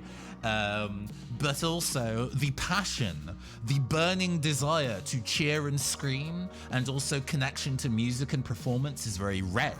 So this is going to be a white-red card. So we are going to remove all these. And we are going to have the base white frame added to card. And then we're going to have the red right half. Cool. And then we're going to have the left. Yeah, that looks good. Did send art in the DM if I want to look anyway. Yeah, we'll have a look. We'll have a look. Let me scroll this back up so you can see the full card while I go look.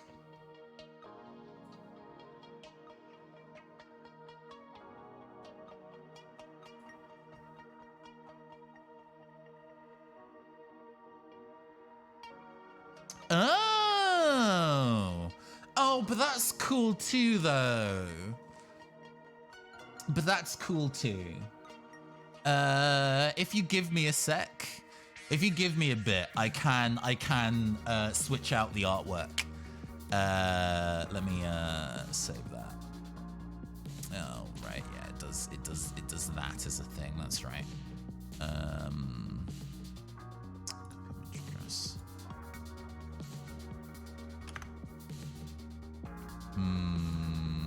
What is the best way of saving the art that you have sent me? Because it wants to save it as a JPEG small, which is not useful. A recent adopted design. Ah, I see. I understand. All right, let me do some witchcraft. So I can go and save the picture you sent me.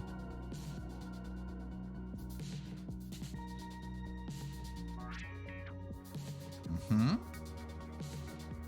have to save it on my phone first, apparently, because it won't let me save it in browser. And then I'm going to post it to Discord and save it that way. Genius. Genius. The perfect crime. Art theft happening live on twitch.tv.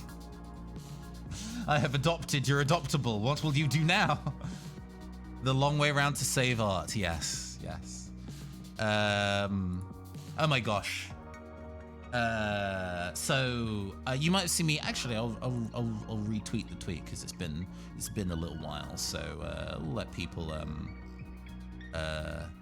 catch it again. But on the weekend, I recently over the weekend I appeared on a streamed roundtable discussion with an artist about the nature of AI art and the ethics around AI art.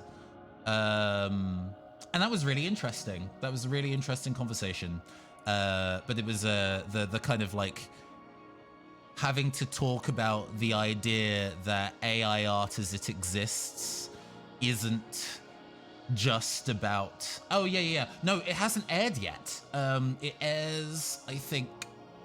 It airs at 3 a.m. my time in the UK, which is like, what? 7 or 8 p.m. PST? So it airs tonight. It airs tonight. It'll be live at about 3 a.m. my time. They were just Ngozi, the host, was just kind of posting about it in advance, right? But yeah. It was an interesting time. I enjoyed having the discussion, mostly because I wanted to. It's like I in the tweet I was like, hey, I fully realize that under current circumstances, talking about the nature of AI generated anything in a positive context will make a subset of the internet just incredibly mad at you, regardless of the nuance of the conversation. And I'm like, yeah, that is what it is. But it was a discussion that I thought was really important to have. Is the long and short of my feelings on it. And I really wanted to kind of talk about the really interesting applications of the technology that exist outside of doing poor forgery, because there are many. No worries. Take your time, Rafi. We'll catch you in a bit.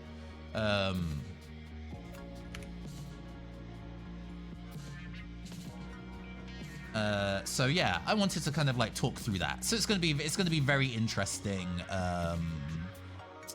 Oh, I could actually probably. I'm like fussing over the easiest way to go and get this artwork into the thing that I want to do. We're just gonna like do that and do this. I'm gonna do this. Yeah. You know, the idea of kind of talking about the process of what goes into actually kind of working with that as a tool and the things that you can make with it that are more interesting than just stealing other people's artwork. So that kind of thing is still currently very fascinating to me. Blending options. In fact, I guess it was a thing I already found interesting, and then I recently had to kind of not necessarily have an argument or anything so concerning, but like a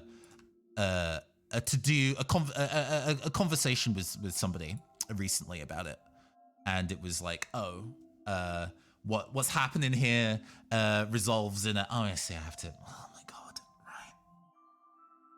right. Because it was so, I basically wasn't able to kind of work on a specific thing due to a disagreement with me and them about the use of AI-generated technology in a work.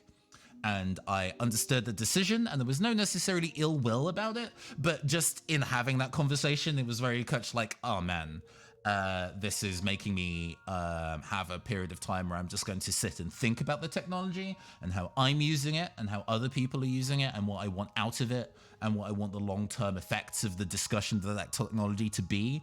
And it didn't necessarily galvanize me. I think even though I would like to say that my opinions on it are relatively nuanced even before, they're more nuanced now. Just to be like, oh, yeah. Now that I've had this thought, let's go and chat with other people about that and see how they feel. What does this do? Yeah, this will do what I think it does. Excellent. I'm going to do this. And then we're going to go and do this. Sick. Right.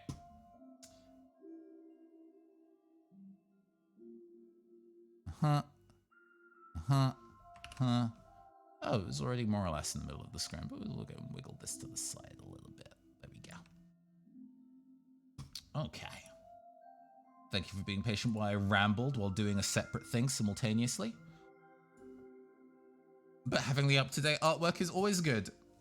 I tell you what, we'll have both options scripted, so you can rock with whatever you prefer. Yeah, working quickly. Photoshop skills. It's definitely a bit of a hack job, I must admit. But you know, sometimes a hack job is what's needed to get a bit of graphic design work done. You art, you scroll. Where you at? There we go.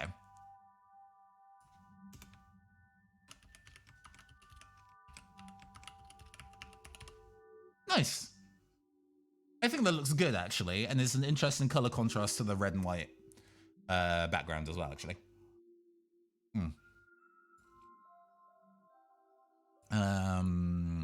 Crowns. We want a white one with no mask. Add frame to card. I want a red. Right half. There we go. That's looking correct. We're going to go into the text. What? So cryptid, huh? In terms of type line.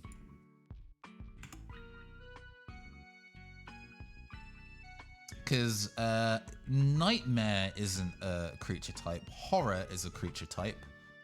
Shade is a creature type, I think. Let me check that. But yeah, let me know what, you know, are you a bird? Are you a dragon? Are you a fairy? There's lots of existing canon ones, and then I'll probably be able to find the one that's closest to the one you have in mind, or we can just make up an entirely new one.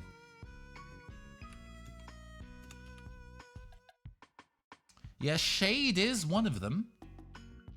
I wonder if there are any shades in red. There are no shades in red. I guess they're all in black, but that's fine. Let's see here then. Because there's recently been a new, oh yes, guest is, or citizen. Citizen is also an option. We could go shade citizen.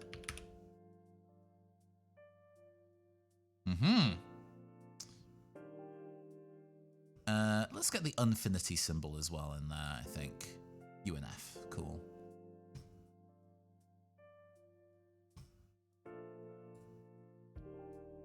Set symbol, UNF.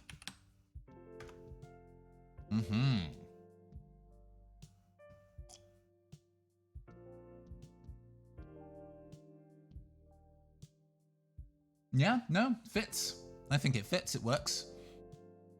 And then we have to think about your power and toughness and your spell cost. Let's go and look at the. Yeah, it's a really cool design. The kind of glowy, melty effect is very cool.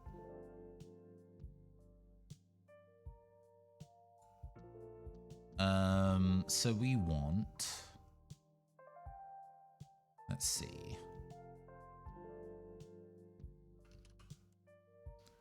Watermark.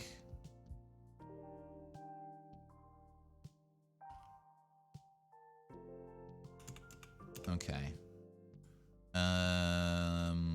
We want white and red. No, not a commander.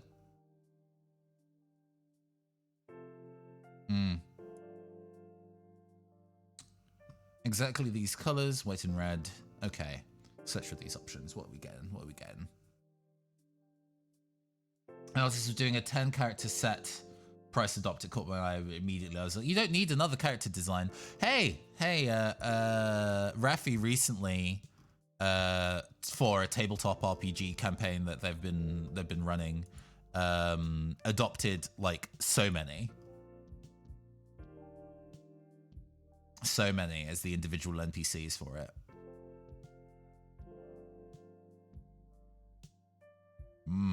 Oh, I should have specifically and then a week later, it and 2 others were still available and they were discounted, and you're like, fuck it, it's a sign. Yep, I get you. I think your character is maybe expensive and bigger than some of the other ones that we've seen so far. Like a 3 red white. Oh, red goes first. Oh. Okay, so I did the colors incorrectly. Right, we'll fix that. Text. Mana cost. We're looking at a 3 red white. For a, what, a 5-3? A 4-4? 5-3. Hey, Velthek. Hey. It is indeed magic time. You missed the design of your card. You missed the design of your card. I'll DM it to you, actually. I'll DM it to you so you can see it. Oh, you're working your way through Minecraft at the moment. I got you. Where we've had a conversation before, Velthek. There you are. Let's find your card and send it to you.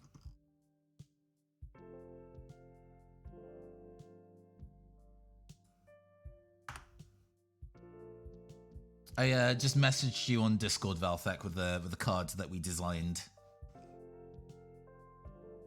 Let me know what you think of it.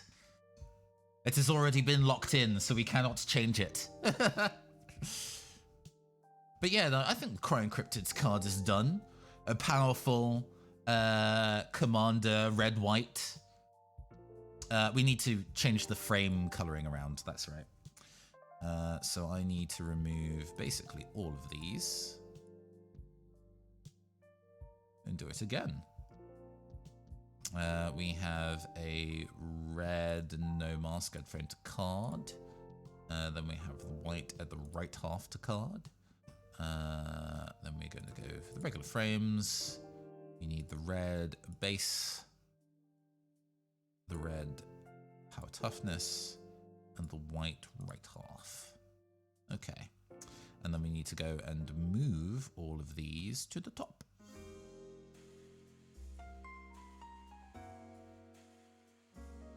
There we go. Yes. Oh, and the red power and toughness also needs to be at the top. There we go. It is done! It is created. Do you have the name of the artist that you got the adoptable from, Cryptid?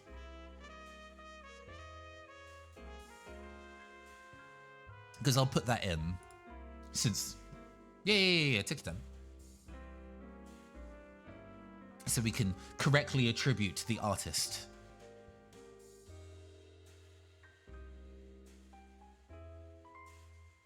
And then we'll get it saved. But yeah, this looks good to me. Invented some interest. Let's see. Twin Sharks. Okay.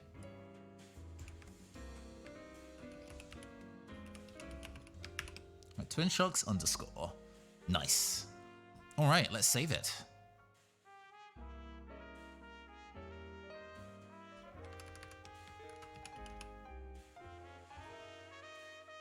There we go. It is saved. And moving on to our last one. This has actually taken more time than I expected.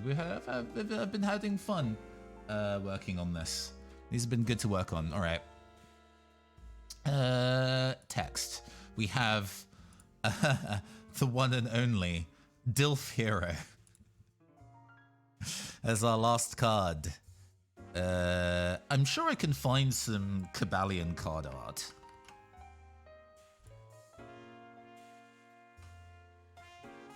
Yeah, no, it let me put that in.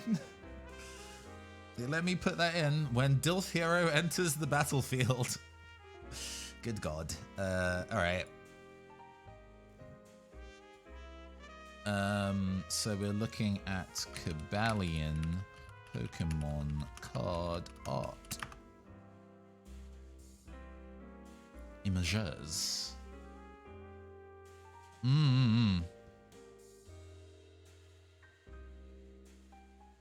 Yeah, no, a lot of these is very specifically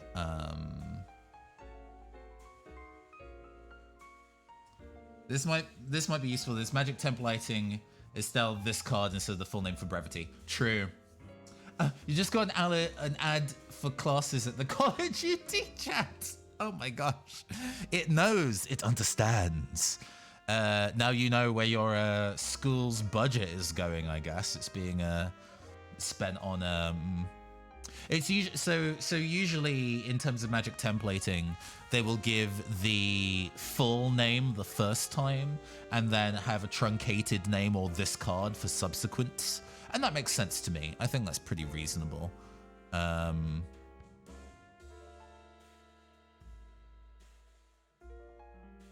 me see if I can find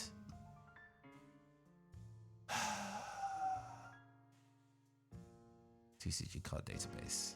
Does this link me to the right thing? Card name. Cabalian. Search.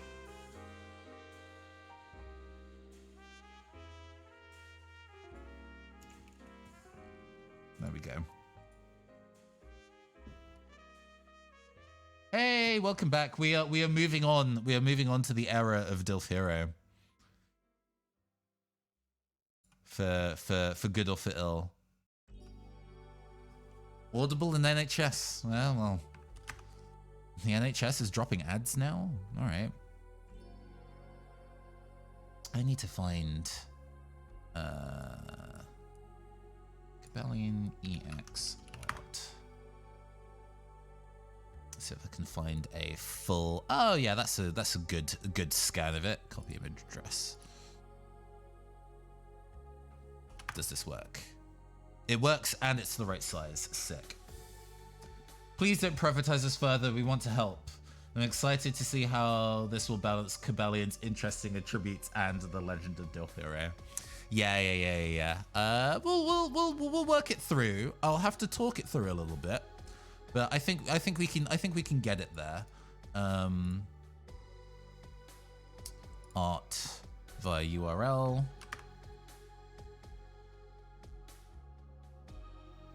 Did that work?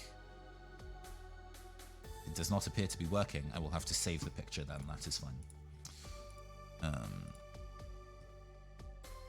Oh, it's because it is trying to save it as a WebP. Of course.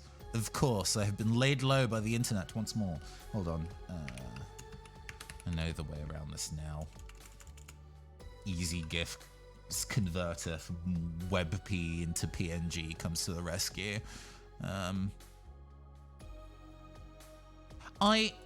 I guess the file size of WebPs are smaller, but good God, it sucks.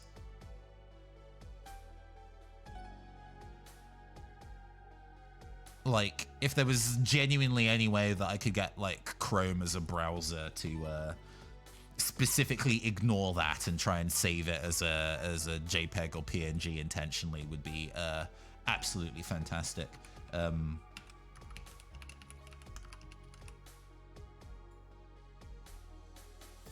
I hate that we've come back around to the era of proprietary formats. I mean, it would be fine if WebPs could be opened by anything else. But because they're clearly invented with the express purpose of making sure you can't save images, they are nothing but a hindrance. So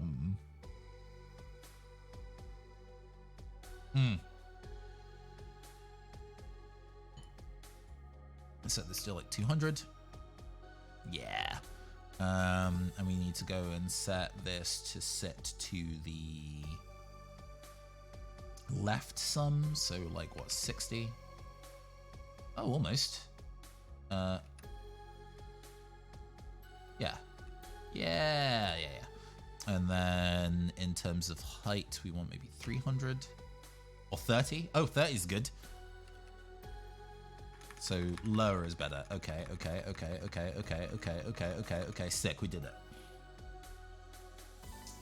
I thought everybody was crying wolf when they complained about WebM on its release, but WebM bothers me slightly less because a lot of the software that would care about WebM will open WebMs. Photoshop and image editors and all that shit do not open WebPs. And that is a huge pain in the ass for me. Okay. So, what color is Dilfiro? Not a lot of mobile devices. Yeah. Being a steel type. It feels like it's going to be an artifact creature. What's Burnished Heart?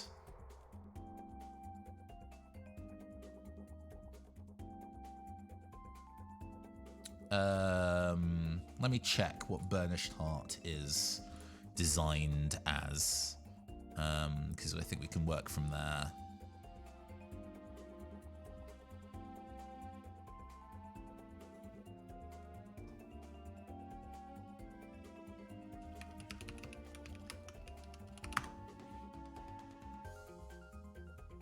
Oh, it's an elk. Okay. Yeah, that would make sense.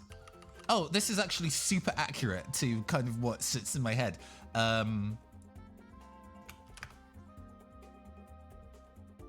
So Burnished Heart is an artifact creature elk, which I think definitely fits a steel type like Cabellion pretty reasonably. And we definitely want an on sacrifice or when this creature dies effect to come through for the like nature of what Dilfiro was to the Nuzlocke run. So okay.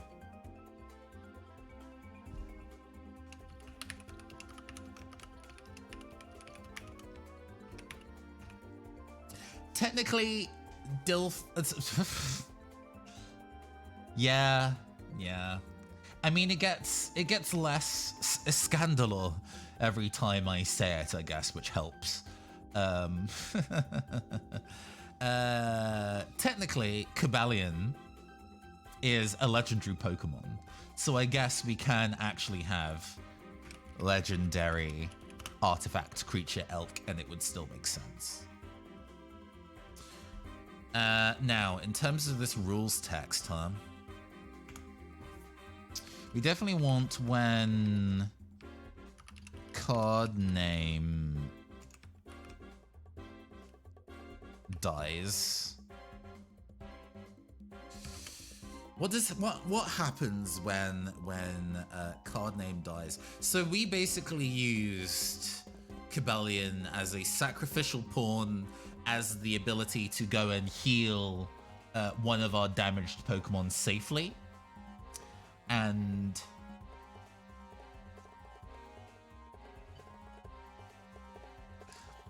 like, that's not necessarily easily reflected in Magic the Gathering, because obviously cards don't have health.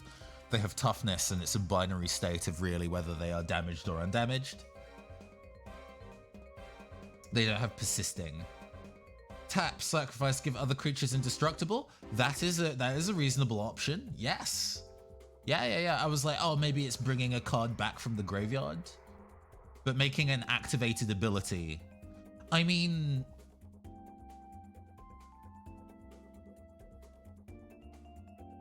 I like the interesting thing about having to tap sacrifice is different to... Is there a way to let it soul link to another card? There is.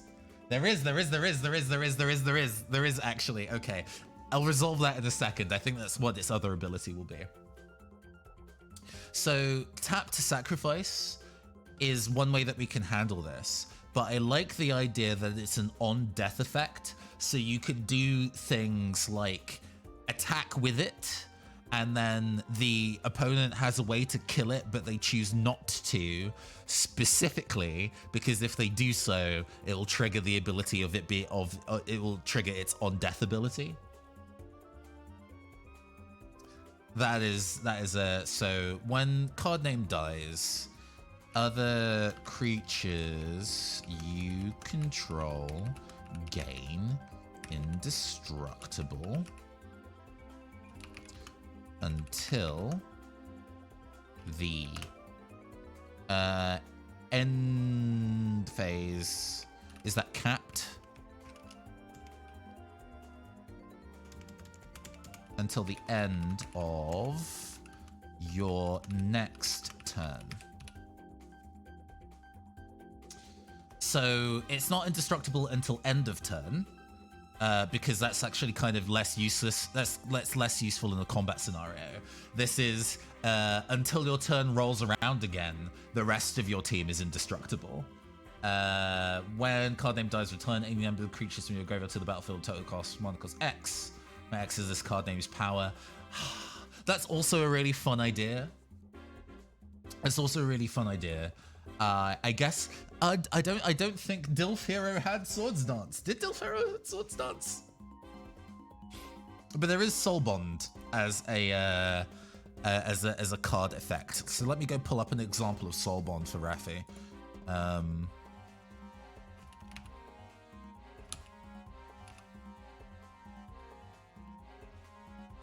I think it's called Soul Bond. Yeah. And it does kind of inform how we write this. How we kind of write this card. But Soul Bond is definitely another interesting effect. So let's put an example one so you can see it. Spectral Gate Guards, Soul Bond. You may pair this creature with another unpaired creature when either enters the battlefield. They remain paired for as long as you control both of them. As long as Spectral Gate Guards is paired with another creature, both creatures have vigilance, is an example. But there's lots of things that you can do with Soul Bond. You can, for example, let's see here. As long as Mirage Phalanx is paired with another creature, each of those creatures has, at the beginning of combat on your turn, create a token that's a copy of this creature, except it has haste and loses Soul Bond. Or as long as Nightshade Peddler is paired with another creature, both creatures have Death Touch.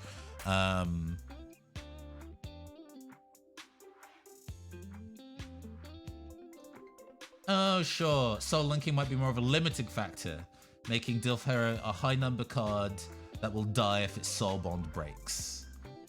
Yes, becomes paired. Shield. That is definitely the most sensible, like, playable card.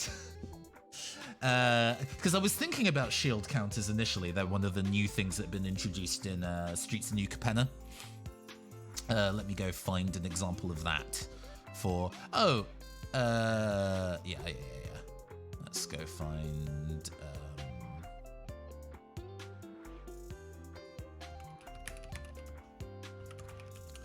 A card that says the word shield counter. Shield counts as regeneration, but not as awkward. This is true. It also, it's funny because the effect of shield counters is something that was introduced that if you've ever played the video game Inscription, that has shield counters in it and was released a good deal before Streets of New Capenna came out. So when I was looking at like the Streets of New Capenna cards and they had shield counters in them, I was like,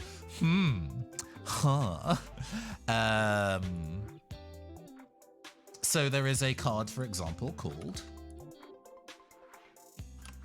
Broker's Veteran. Broker's Veteran says, when Broker's Veteran dies, put a shield counter on target creature you control.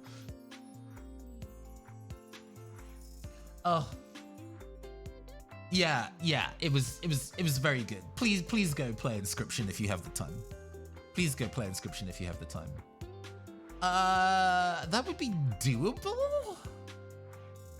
That would be doable. It'd be a little fiddly and slow, but you can like play Slay the Spire on Switch, for example. So it's not like it'd be an impossible idea. I think it's more than anything else, Daniel Mullins is a very indie creator and doesn't necessarily have the resources to make his games multi-skew.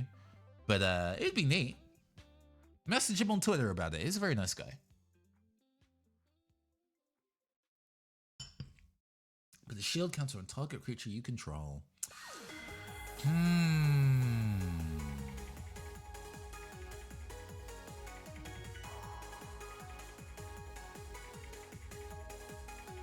Announced. Okay. Yeah. So it's in process.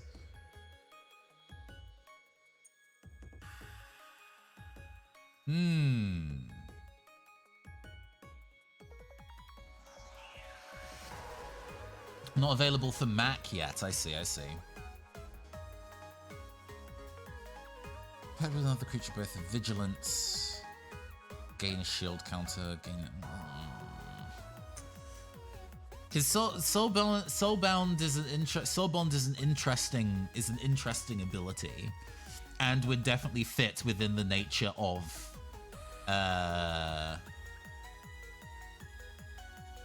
Got in an extra battle after death, didn't have time to die on your end, save the day. True.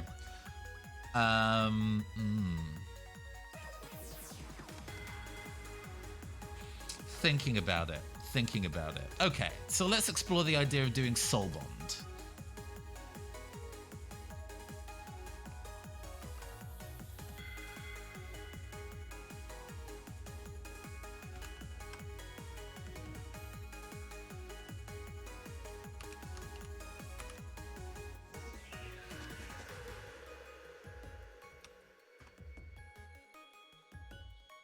As long as Dilf Hero is what? Paired with another creature, yeah.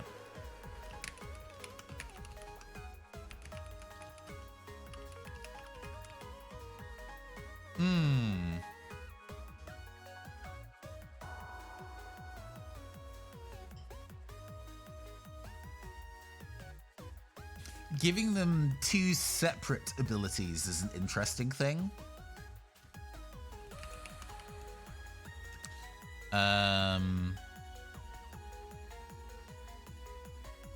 Because you could have, and it's a bit of a clunky wording, But you could have Dilf Hero has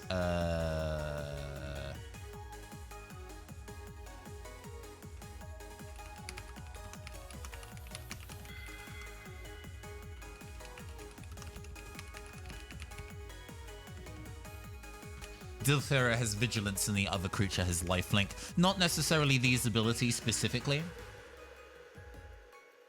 but that kind of like idea of they have two separate things while soulbound.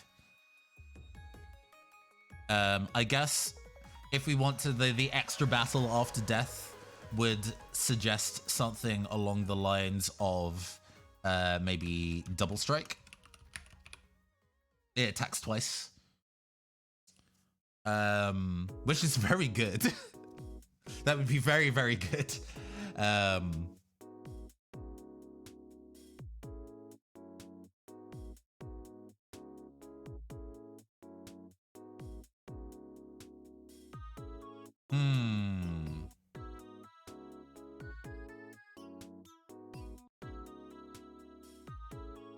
Oh, no, okay.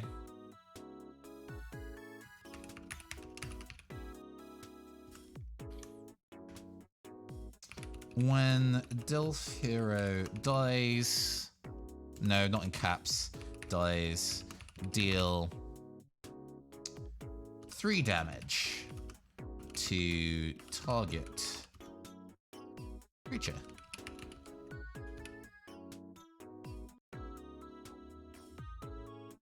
Another combat. I think it's probably in its easiest way of suggesting that it has a parting shot is damage upon death, which is actually pretty standard across a number of cards. So it's not like somebody would be kind of like blown away by as like, whoa, why does this card have that? But it's an additional interesting twist.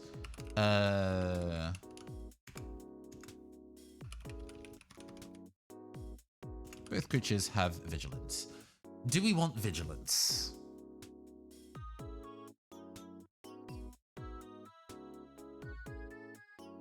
Yeah. We're not necessarily going with red white. Red white was a holdover from the previous card. I haven't decided what color this is going to be. I think it's just going to be an artifact card.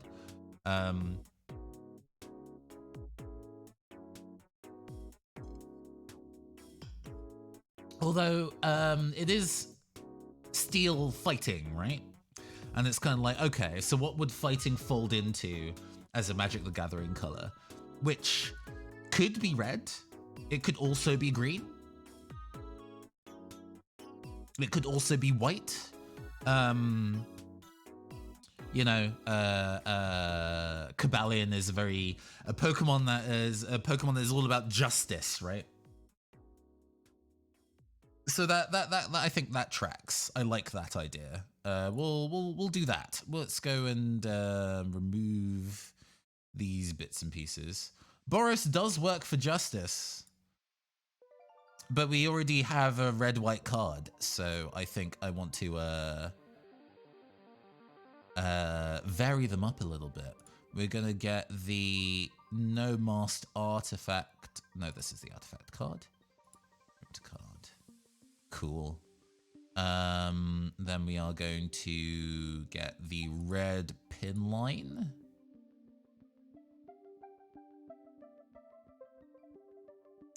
And then we're going to get the legend crowns for red. Add frame to card. Cool. Regular frames. We want the red power and toughness.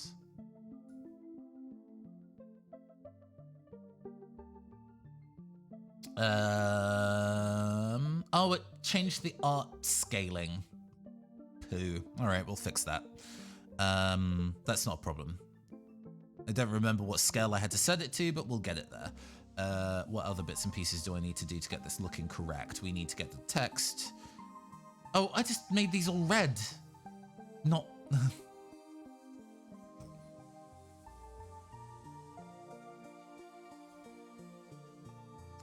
We want the white and the white pin line. Ordered correctly, please. Thank you. Want the legend crowns in white.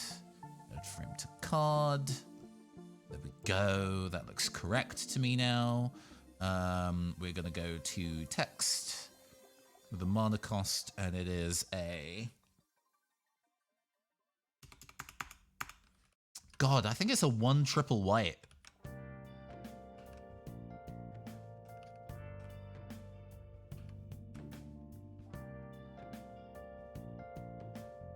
It's a bastard to play. It's very specifically circumstantial. We're going to go and increase... Yeah, we got some Persona gems, absolutely. We want that to be, what, like 100? Nope. We want that to be 70. We want that to be 60. No, not 600. 60, there we go. We want this to be what, like 15? Yeah, there we go. We got it. I just looked at my card and I'm desperately trying to break it somehow. It feels like there's going to be something super broken about it. You can't find it. Well, there's a degree of balance that I was trying to work in there. I specifically made sure that it was token creatures and not just tokens in general, because otherwise it would just let you turn treasures into double treasures, and that's silly.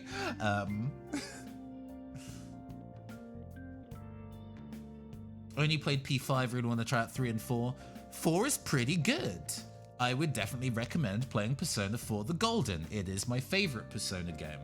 I'm yet to play Persona 5 Royal, so there may be things about Royal that make 5 better in my estimation. Like, 5 plays really well. 5 plays the smoothest of all the modern Persona games, but I think the story is a little weaker than Persona 4. Persona 3's story is apparently really, really good, but playing Persona 3 is actually not that much fun.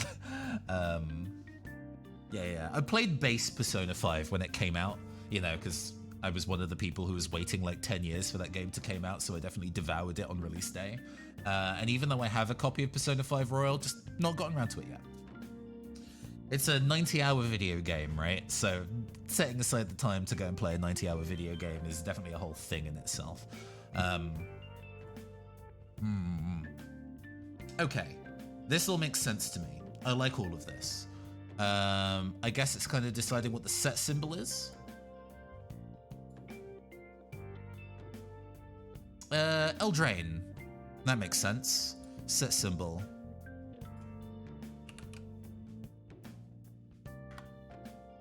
Yeah, and it's a mythic. Nice. Wait for Royal to drop in price. I mean, I guess it was it's now been available for a while, so it'd be odd if it wasn't on sale at all. We need to change the power and toughness, because that 5/3 is quite high. This mofo is definitely a 3 in power, and probably a 4 in toughness, I think.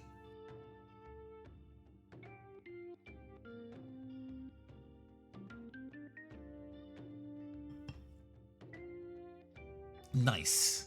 Dilf Hero has been created. We do actually have the artist for this, because this is a card that exists in the world, so I'm able to go and find the artist for it.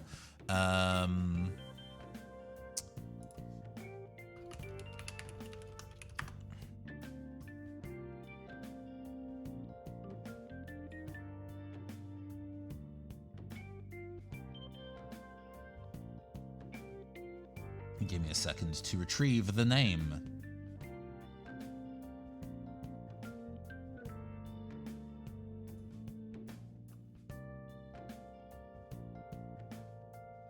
All right, do you want to see the progress in a little mascot? Yeah! Let me know. Oh my gosh. I had that information handy, and then I threw it away.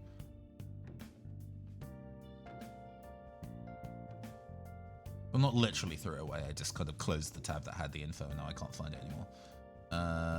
Ryo Ueda. Art by Ryo Ueda. All right, so we have the typing and title. Yeah, this is everything. This is everything. Marvelous. Let's download that card. Dilfhero.png. Nice. Excellent. Gosh. Hey, we designed 6 cards today. More than I expected. More than I expected. Beautiful. What a an inside joke. Vigilant like any good Dilf.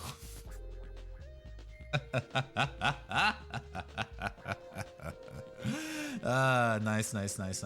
Good. Gosh. I was gonna kind of like set aside a Spells was very confused by the card's name. I think most people would be very confused by the card's name. Oh, wow. You have progressed leaps and bounds in putting that together, Valthek. That looks sick. Amazing.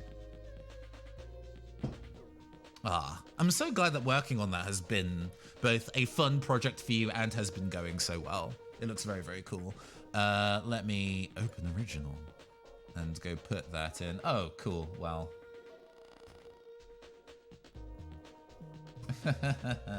Expert. Ooh. And then let's just move to the side.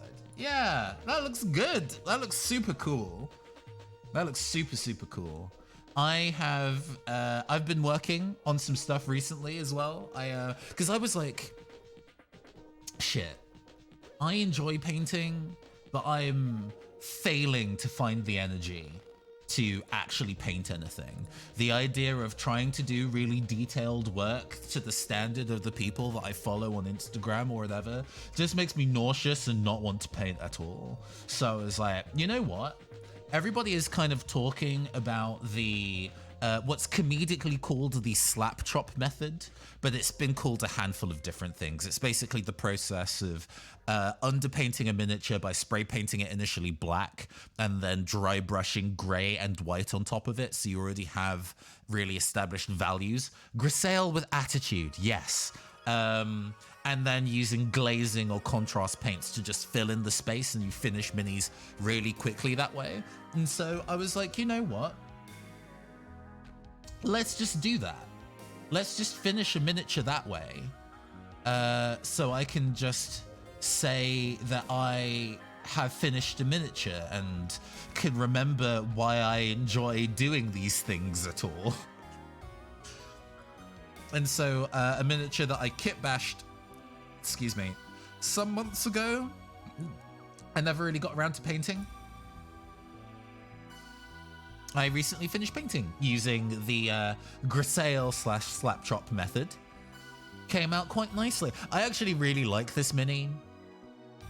I put it together at a tabletop RPG convention. There was the YouTuber Bill Makes Stuff, or Bill Making Stuff, was basically running a panel around, or a workshop. Oh, thank you. Yeah, I like it. Running a workshop around kit bashing. And I'm like, I'm really enjoying kit bashing at the moment. I have a bunch of kit bashing pieces, and I was like, but they're gonna have some kit bashing pieces that I don't have. So I'm gonna take a handful of bits that I own and then go and see some of the bits that they have and then kind of fuse the two. And I had a whole bunch of bits and pieces from the like Fallout tabletop miniatures game. So that bowler hat and the jetpack that he has on his back, the little jet thrusters, are from the Fallout game, miniatures game. And I was like, I'm gonna take that bowler hat, glue it on top of one of the robot heads I already have, glue on some hands that kind of have a bit of the jointy pose, and he just looks friendly. He just looks like you could see this character in Stray, right? You'd just see him in a kind of like a cyberpunk TV show or video game, and they would just be like a friendly character at a bar, or a salesman character that you just see and say hi to. I really, really like how this came out. I also like, for sure, Stray. Yeah. Started playing that again recently, actually. Initially, I wasn't really convinced by it, and then kind of like have settled into it a little bit. I got stuck because I wasn't being enough of a cat to destroy enough of the environment to unlock a puzzle solution, so I got stuck and put the game down for a couple months. But I've gotten back to it recently. Momo is my favorite character. But yeah, definitely that energy. Looks like one of the rare nice NPCs in Fallout New Vegas. Yeah. I recently, the like legs of this mini are from the Adeptus Mechanicus Infantry. I think they're called Skitari, which I bought a second-hand sprue of. Like a full set, actually, for like half the price of buying it regularly. It was like 10, 15 quid rather than the 30 they normally ask of you. Just because I really like the legs. I thought that they had like a very like modern techwear feel about them, with the kind of like Ninja Tabby style feet and the kind of like a bunched up at the knee style trouser energy. I'm like, well, that's just street fashion. I really like that. So I got them specifically to use for kit bashing parts, and I'm like, oh, but I could go and build like a Warhammer 40k kill team using these if I buy one more box of miniatures. Oh no. So now I have a second box of miniatures, and I'm probably going to go and build them to make a kill team, even though I've not played kill team before. But because it's a Warhammer game, it's actually probably going to be, I mean, I don't think they were necessarily going to get me in because they thought that I actually thought that this was one of the few factions in Warhammer that is actually fashionable TM. But also I was kind of like, hey, I want to treat myself today, so I'm going to go buy a box so I can go and turn this into a real army for real. But because it's a Warhammer game and everybody plays Warhammer, this does mean that actually if I do finish a kill team, that I can go to my friendly local game store and actually go and play a game with people, which would be really nice. I have nearly 2,000 points of the suckers in my cabinet. Yeah, no. I have these. And I have the Sicarians. They're like really kind of spooky cricket-legged taller infantry units. I have those two boxes, and those are the only two boxes that you need to play kill team. So I'm like, I'm going to buy no more. That's all I need. I'm never going to play regular Warhammer with like the full armies. Don't need that. I only play skirmish games. So anyway, so that is something I finished recently. The assassins are really cool. That's what made me buy them, because they are really cool. I also want some parts left over so I can kit bash with the remainder. And how it's shaping out, I think I only get like 3 other infantry bodies and 1 Sicarian body at most, which is a bit of a shame, but so it goes. What was the other thing I've been working on recently? The other thing I've been working on recently was this little fella here. I bought a one of the kind of like Tomy PVC Pokemon toys that had like Sableye and a Zubat, and I'm like, I could turn that Sableye into a tabletop miniature if I put a base on him. And then I like did the additional shading to give it like lighting. And I'm really, really happy with it. The way the eyes came out is so good. Like, so this was just entirely one color flat plastic. Including the eyes. The eyes were just in a light blue, right? And like the gem in the front was just red. It had no shading. So I have kind of like worked on my kind of shading skills to put in the shading into these. And I really, really like how the gems came out. The gems came out so good.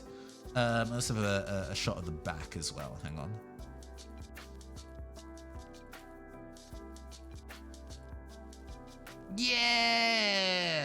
Yeah, it came out so good. Just on a Monday night, I was just on a Monday night being kind of like, hey, I'm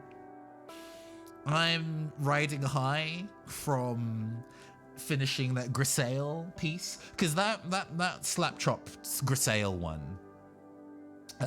was really easy to do, right? It was just a matter of dry brushing at some colors, just using translucent paints that would let the shadows kind of shine through, maybe a little bit of highlighting on top, and then I could just call it done.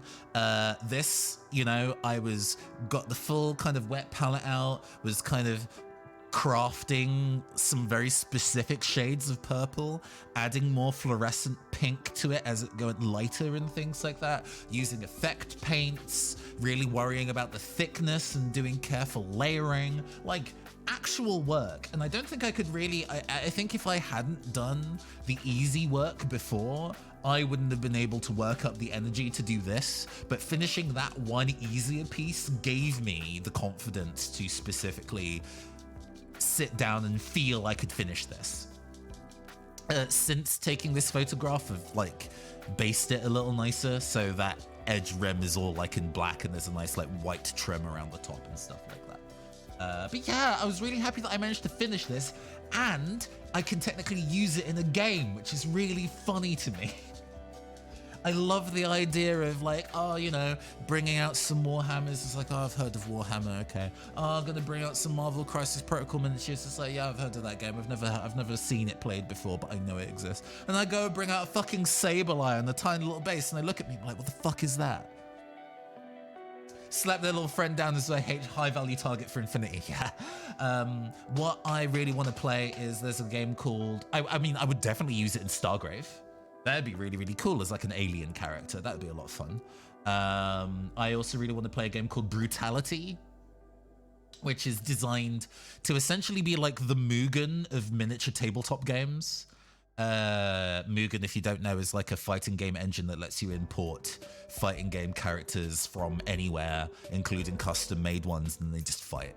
Like a true dream mix, a Smash Brothers, if you will. So Brutality is essentially that. It's designed where you can take your miniature from any game ever, or even non-games as long as it's the right size, and then use it as a miniature and stat it out, and I think that's cool as hell. So I kind of wanted to finish this mini specifically so I could go and play Brutality with some friends. Yeah. Anyway. A lot of chat. My voice is getting a little sore, so I'm gonna go and call it an evening. Don't you tempt me to get a Raffi mini. Friend. You can absolutely get little owl characters, like mad easy. Where is Mans, actually? Where is he? It's a miniature I have, but haven't gotten around to painting yet. And it's kind of like working out an instance where I could go paint it. And I don't know where you are. Have you vanished to the four winds? Look over here. Wow! Yelling. Okay. We'll get a 3D sculptor to render one. Yes. Yes. I mean, I generally wouldn't mind having somebody convert Caster into like an STL, so I could have a mini of myself. But let me go and vanish into the ether again. Give me a sec. Whoop. Oops, hold on. Sorry, I just knocked my interface off the table. Check. Okay, that's working. Good. Let me go and vanish into the ether. Whoop. And then I will let my operator send us off. But we're just gonna...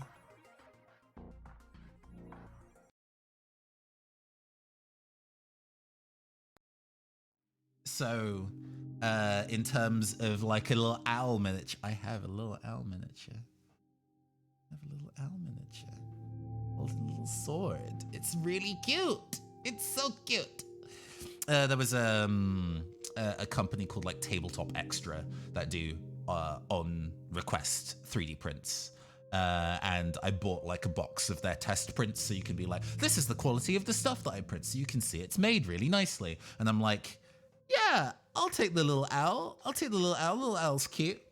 They also printed in that same box a Booba JRPG lady. I think I'm going to go paint this up and then give it to Tom as a Christmas present because I think he would be a fan. And where is the other? He's here. A little kind of like, what are you buying? Kind of like cyberpunk character. And I would also definitely want to paint that and have it be part of my general cyberpunk collection. Yeah. But no, it's one of those things where it's like, I really enjoy painting as a hobby, but really find it quite difficult to find time to do so. And it's kind of carving out the time. And then when I do, I actually really enjoy it and I find it really relaxing. But it's just carving the time. Although, to be relentlessly real with you, I found it pretty difficult lately to enjoy streaming video games alone. I find that pretty hard to do. The energy of, I mean, I would say it's primarily because Raffi is such a fantabulous agender avian co-host. So those streams where I get to stream with another person, the additional dynamic of working with other people is what makes that really fun. So much more fun than streaming alone a lot of the time. And the process of playing a tricky video game and getting frustrated by it, but also having people watch me get frustrated is like, it's starting to kind of make me not enjoy doing that. So what might happen for maybe the rest of this year is that we'll probably become a fully tabletop focused stream for a while, where aside from collaborations, so that will be all the stuff that I do with Raffi and any other collabs that I do with other performers, those will be whatever they are. They'll probably be video games. They may be tabletop RPG things. But I think all the solo streams that I'll do for the foreseeable, they're probably going to be painting streams or kit bashing streams. I really enjoy kit bashing. In some senses, I enjoy building minis more than I do painting them. Maybe because I've been putting too much pressure on myself of having to be good at painting. But yeah, maybe for a while, my streams, if they're not collabs, will just be Nathan Blades paints mediocrely for 3 hours. And we'll see if other people enjoy that. Because at the very least, even if y'all don't enjoy that, I'll get to finish some of my grey miniatures that I've not done. And hey, I would love to do painting collabs. I'm surprised, considering you're based in the US, right, Valthek? I'm surprised that you're around while I'm around a lot of the time, actually. There have been a couple of like Saturday daytimes we've been live at the same time, and actually that would be sick to collab during one of those. I'd be more than happy to kind of like Belgium. Oh, that makes sense. This has come up before. Yeah. This has come up before. God, why do I not already know this? I think you've mentioned in passing on your own channel. All right, sick. You just watch too much Americanized TV, so you, yeah.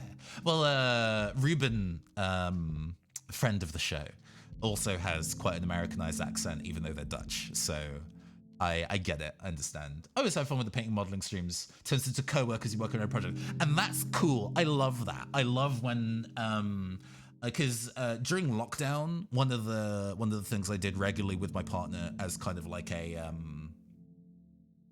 spending time with each other activity, even though we couldn't see each other in person, was we would just kind of like work through a series on Netflix while separately finishing miniature painting projects. And that's what got me into being really into miniatures. Of course, it's going to take seeing someone to give me a new hyperfixation. But yeah, you know, that kind of process of working and knowing that other people are working alongside you really helps one's focus. It helps my focus to a degree. So yeah, that might be the experiment. watch this space. Hey, you know, see on Twitter there, Phantom Art Sent.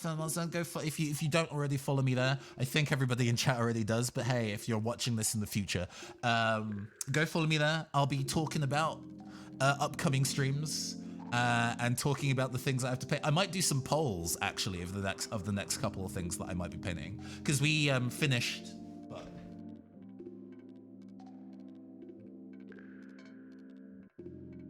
Because we built this on stream the other week, right? And now I've dry brushed and done all the kind of like base coloring. So we can go paint her now. Fret can get painted. We also kit bashed, not you. We kit bashed this character on stream a while ago as well. And this can go get painted.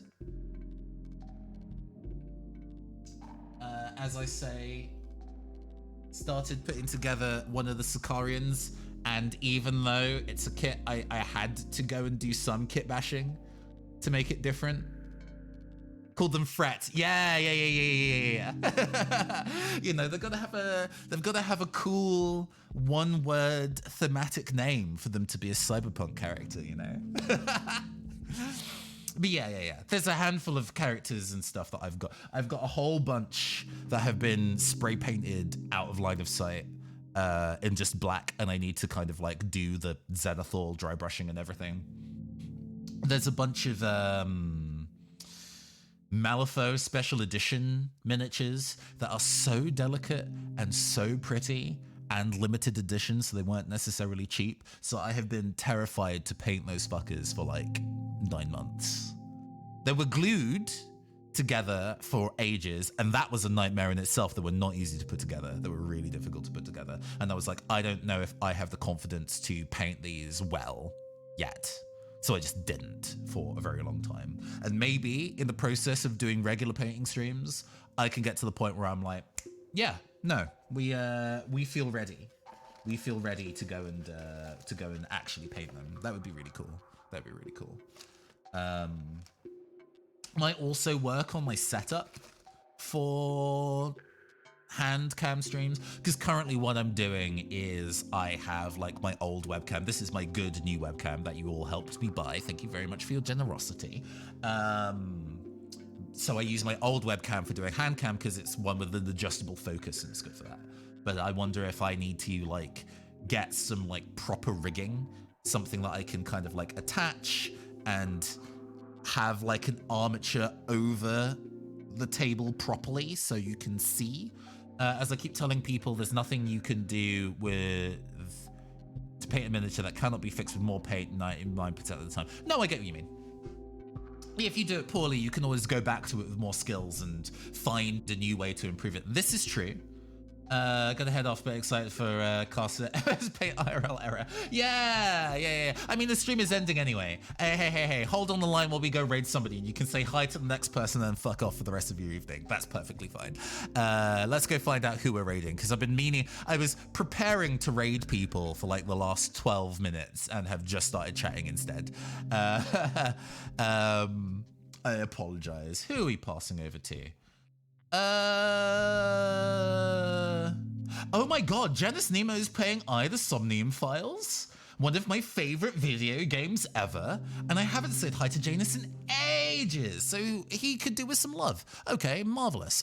We are going to pass things over to a VTuber friend of mine, Janus Nemo, who normally plays a lot of strategy war game stuff. Yeah. Please go scream, clap, cheer, and say hello, and give your adorations to a fantastic VTuber. And as we pass on to that raid, I have been your androgynous android game shows from the future, Nathan Blades. I'm not a VTuber. This has been the Neoncast Twitch channel, and we will see you all next time. Farewell.